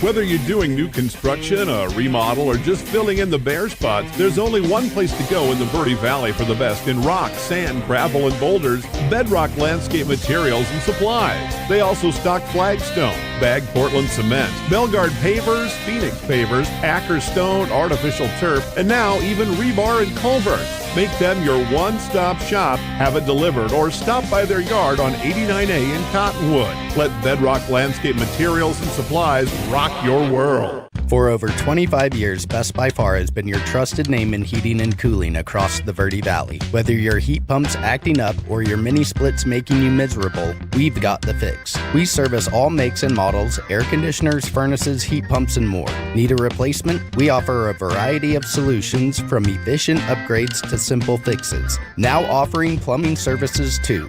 Call Best by Far at 928-282-2250 or visit besthvacbyfar.com. That's far with 2 R's. When you're looking for a plumber, no matter the job, call The Best Plumbing. From energy-saving tankless water heaters to whatever remodel project you have in mind, from the simple to the exotic. The Best Plumbing prides themselves on quality workmanship and efficiency for a fair price. If you want plumbing done right the first time, call The Best Plumbing at 928-567-8755 or find them online at d-bestplumbing.com. I'm Chris. And I'm Tandy, owners of Taylor Waste. We are homegrown in the Verde Valley and nearly your last local choice. We want to be your first choice for residential and small business garbage service. Get a free month service when you make the switch to Taylor Waste. And enjoy monthly service as low as $19 per month. Visit TaylorWaste.com for more information. Or to start service, call Taylor Waste at 649-2662. Taylor Waste, service tailored to your needs. The Greater Verde Valley Chamber of Commerce is proud to support the businesses, families, and future of our community. From job fairs and ribbon cuttings to free community events and networking opportunities, they're helping local businesses grow and creating meaningful connections that last. Because when the community thrives, our kids do too. Join the movement today at verdevalleychamber.org. Greater Verde Valley Chamber of Commerce, helping businesses grow today to create a stronger tomorrow. Go Marauders!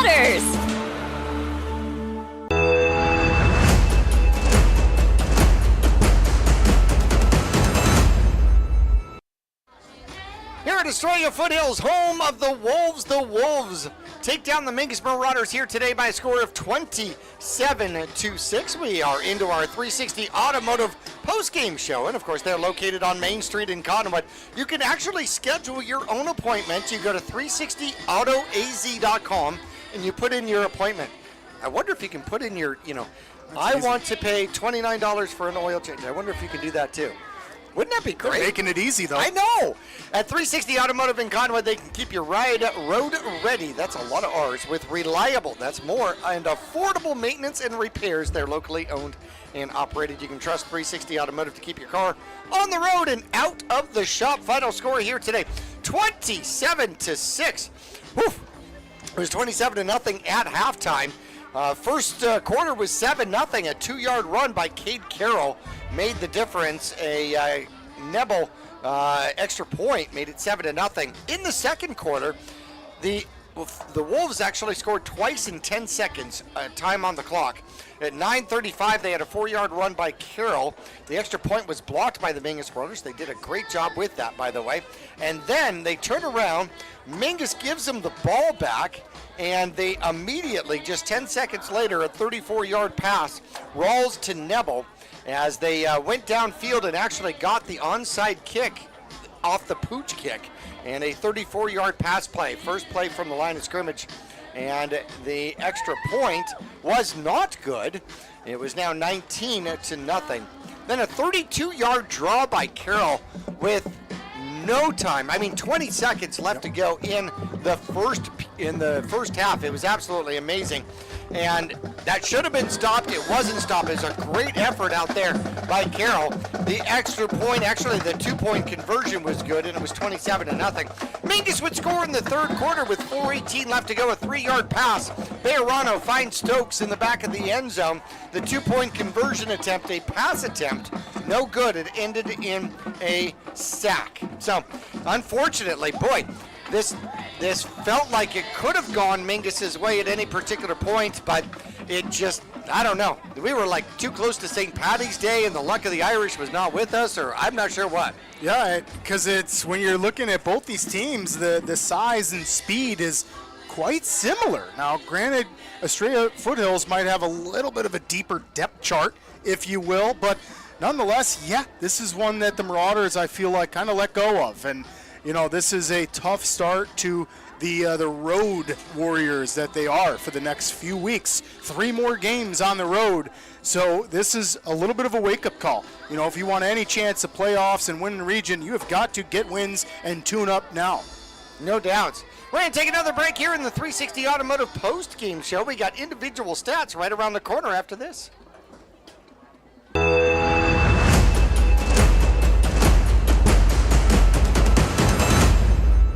For over 6 decades, Salt River Materials Group Phoenix Cement has proudly supported youth sports here in the Verde Valley. From baseball and softball to football and basketball, they empower young athletes to reach their full potential. Salt River Materials Group employees are actively involved, giving back to the community through coaching, mentoring, and volunteer efforts. With a strong commitment to environmental stewardship, they're helping to build a brighter Verde Valley. Visit srmaterials.com. Salt River Materials Group Phoenix Cement, building a stronger Verde Valley today and tomorrow.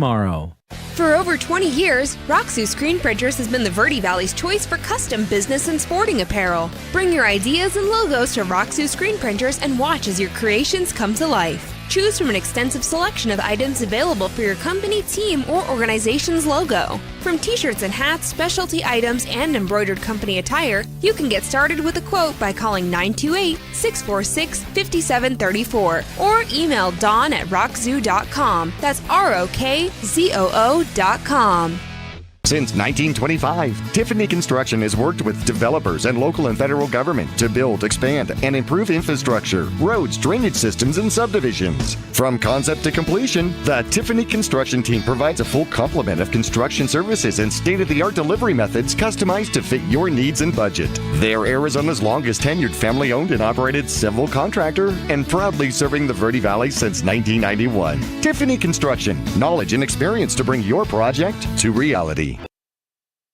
Yavapai College offers affordable, career-focused, fully accredited, and 100% online bachelor's degrees in business, nursing, computer science, and a first-of-its-kind 3-year Bachelor of Applied Science in Business.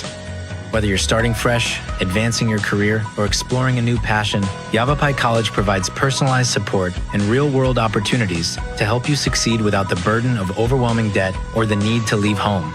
Learn more and enroll today at yc.edu.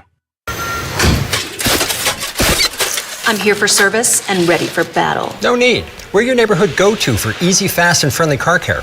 Tires, brakes, oil, and free services like flat repair, alignment check, and brake inspection. So no upselling, overpricing, or fake repairs. Nope. And I get all that free stuff. Yep. So you don't really need all this. Big brand tire and service. Big on fast, big on friendly.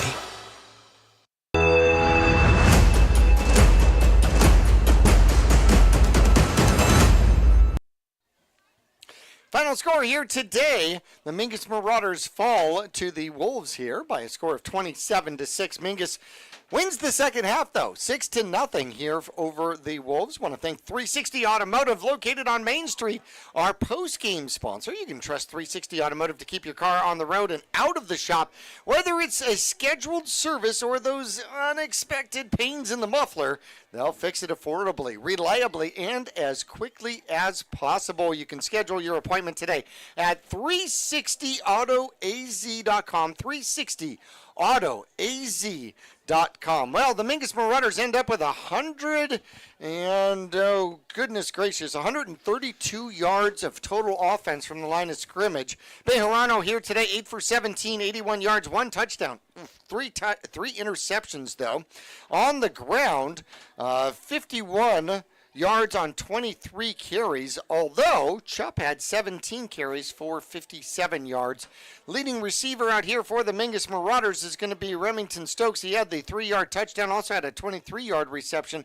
2 for 26 here today. Chupp had a couple of receptions for 14 yards, 1 for 18 yards for Dawson Rice. Juju Gonzalez had 1 for 11.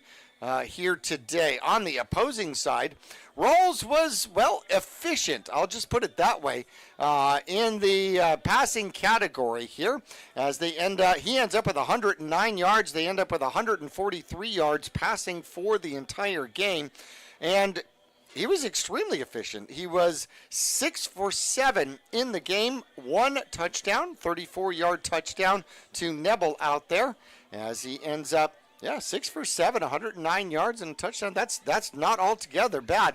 Roseboom had the 34-yard connection on the halfback option. Cade Carroll led all rushers here in the game. 16 carries for 84 yards. He only had 1 carry in the second half. He had 3 rushing touchdowns in the game. 1 fumble where he ran into his quarterback. Jacob Rolls on the ground had 10 carries for 16 yards. Mingus did not sack him here today. Roseboom had 3 carries for 4 yards. Rivas had 2 carries, 3 carries out there for 8 yards, and Huff added another 26 yards on 5 carries. Ellison in the second half had 4 carries for 6 yards as well. Altogether as a team, though, 144 yards on the ground for 41 carries, averaging 3.5 yards per carry. The leading receiver out here for the Wolves, Nebel, for sure, as all of his receptions were in the first half. He had 106 yards on 5 receptions. A couple of them absolutely fantastic as he went over the top of the defender. Ellison had 2 receptions and a fumble for 37 yards. And the name of the game out here was literally turnovers. 2 fumbles on the field out here for the Wolves. They also gave up an onside kick. Mingus gave up 3 interceptions and a fumble and an onside kick. So Mingus gave up the ball 5 times. The Wolves gave up the ball 3 times. And, well, the difference in the score was, 27-6. Yeah, and like you mentioned earlier, this is 2 seasons in a row against Estrella Foothills that we won the second half, Jackie. So if the Marauders can put together a first half against the Wolves, we have a dang good shot at beating them. And this is, again, a playoff quality team that's trying to get into the playoffs. And, man, you're right, the turnovers, some crucial mistakes. We had a penalty that put them a first down, a penalty that just crushed us. And they got a first and goal off that led to a score. So, yeah, just, a lot of pain points to go over if you're Coach Midkiff and the Marauders. A lot of things to clean up tonight. The ball luck was not on our side. I mean, that was evident from the pooch kick that they kicked, and the ball bounced, with about a yard to go out of bounds, and the Marauders think, okay, maybe it's going to blow out, and it didn't. It went right back to the Wolves. They jumped on it, capitalized, and that was the kind of night they had, especially like you called that little flip where the 2-point conversion was a total botched play. I mean, essentially, the Marauders were all over it, and all of a sudden, the Wolves come out with 2 points out of that play. And now that was kind of the running theme of tonight, and I'm sure Coach Midkiff will address, a lot of those simple mistakes that the Marauders made. And we talked about it pregame. It was who's going to make the least amount of mistakes, and tonight it was the Wolves. At the same time, the Mingus Marauders got 2 kick blocks tonight. An extra point blocked and a field goal attempt blocked here, of which they were able to run it all the way back to the 20-yard line and then threw an interception on the next play. Ooh, nail. Right, but nonetheless, Mingus Marauders on the road to Yunker coming up next week. So the Mingus Marauders will be on the road. Any scores available out there for us? Let's take a look around our 4A division here. We have a 4th quarter update from Prescott and Thunderbird. So check this out, Jackie. At one point, Thunderbird was up 38-7 on Prescott. Oh. It is now 38-35. Oh my! In the 4th quarter. No. So that game has become close. Moving along in the 4A division, Northwest Christian High School, they beat Boston Butte 31-13. That's a couple of top 15 teams right there. Snowflake had their way with ALA 30-10. That's another 2 top 10 teams right there in 4A. So Snowflake looking sharp to start this season too. Gila Ridge beats Greenway, that is the final 28-14. And let's move down the board here. We have Douglas that beat Bisbee 25-0. That's a shutout. Bradshaw Mountain, the number 12 team in 4A, beat Independence 54-8. Paradise Honors beats Flagstaff 56-20. And the number 1 seed in 4A, Micah Mountain, beats Canyon del Oro 37-7. Mojave is hanging on to that lead. They're up 27-21. That's in the fourth quarter. They're playing Lake Havasu. And Arcadia is kind of skating by against Camelback, who's technically unranked, but we'll see when the AIA rankings come out. Arcadia is winning that one 31-21, so a little bit of a tight game. Really? Yep. Interesting. Okay, Arcadia gave Bradshaw all they can handle. Yes, they did. In week number 1. Oh, what 7 days makes in high school football. No doubt. So the Mingus Marauders, they will be on the road at Yunker for coming up next week, and then the 19th will be at Bradshaw, and then after that at Prescott. So Mingus Marauders will not see home in the month of September. That's so sad. I know. Mingus will be back for their first home game in a month, and that'll be on October 3rd versus Coconino. Then on the road at Maricopa, home versus that Mojave team, away at Flagstaff in the Dome. And that is listed as a 7 o'clock game, but Dome games are typically 7:30. And then we finish up with Lee Williams for the rest of the season. However, that game is going to be homecoming, senior night, college graduation. It's going to be everything wrapped into one game. Yeah, and hopefully for the Marauders, a dub. Because we have not started region play. You never know what happens. We know that the Grand Canyon region teams have been for real the last few years. I mean, we have had several teams get into the 4A playoffs. So we are in a tough division in the Grand Canyon region.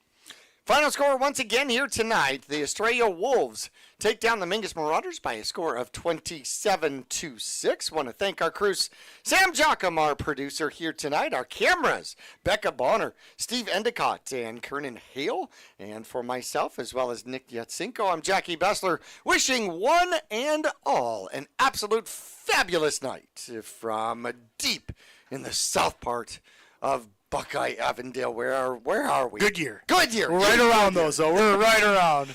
I knew it was somewhere. All right. Good night, everybody. This has been a presentation of Mingus Marauder Football by Verde Valley Television. Any reproduction of this broadcast without the express written permission of Studio G Multimedia and the AIA is strictly prohibited. Tonight's presentation of 2025 Mingus Marauder Football is presented by Jones Ford Verde Valley. On Highway 260, visit Jones Ford, Arizona's best. Bedrock Landscaping, Materials and Supplies. Have it delivered or stop by their yard on Highway 89A in Cottonwood. Larry Green Chevrolet in Cottonwood. Find them online at LarryGreenChevrolet.com and find out how easy it is to buy a new car at Larry Green Chevrolet, the people place. Mingus Marauder Football is brought to you in part by Gettles High Desert Mechanical. For all of your HVAC needs, don't settle, get Gettles. Salt River Materials Group, a premier employer and community supporter in the Verde Valley. Taylor Waste, clean, secure, and locally owned garbage and recycling services in the Verde Valley and in the Quad Cities. Mingus Marauder Football is brought to you by the Greater Verde Valley Chamber of Commerce, helping businesses grow today and create a stronger tomorrow. All Price Insurance, your local provider for personal and commercial insurance. Find them at 116 North Main Street in Cottonwood. Best by Far, Heating and Cooling. When you need the best, they're the best by far. Rock Zoo Screen Printing, business and sporting apparel and more. Visit them online at rockzoo.com. That's ROKZOO.com. Mingus Marauder Football is also brought to you by Tiffany Construction, building Arizona since 1925. Desert View Chiropractic. Send your athlete ready to grow and play with help from Desert View Chiropractic. Manhattan. They've got you covered with sports caps, sun hats, cowboy hats, and more. At Manhattan, they've got you covered. Mingus Marauder Football is also brought to you by D-Best Plumbing. Get it done right the first time. Call D Best Plumbing. Yavapai College, supporting local athletes and scholars. Visit yc.edu and get started building your career today. Big Brand Tires on Highway 89A in Cottonwood and online at bigbrandtire.com. Thanks for tuning in. Visit us online, Facebook, or at verdyvalleytv.com for more great local programming.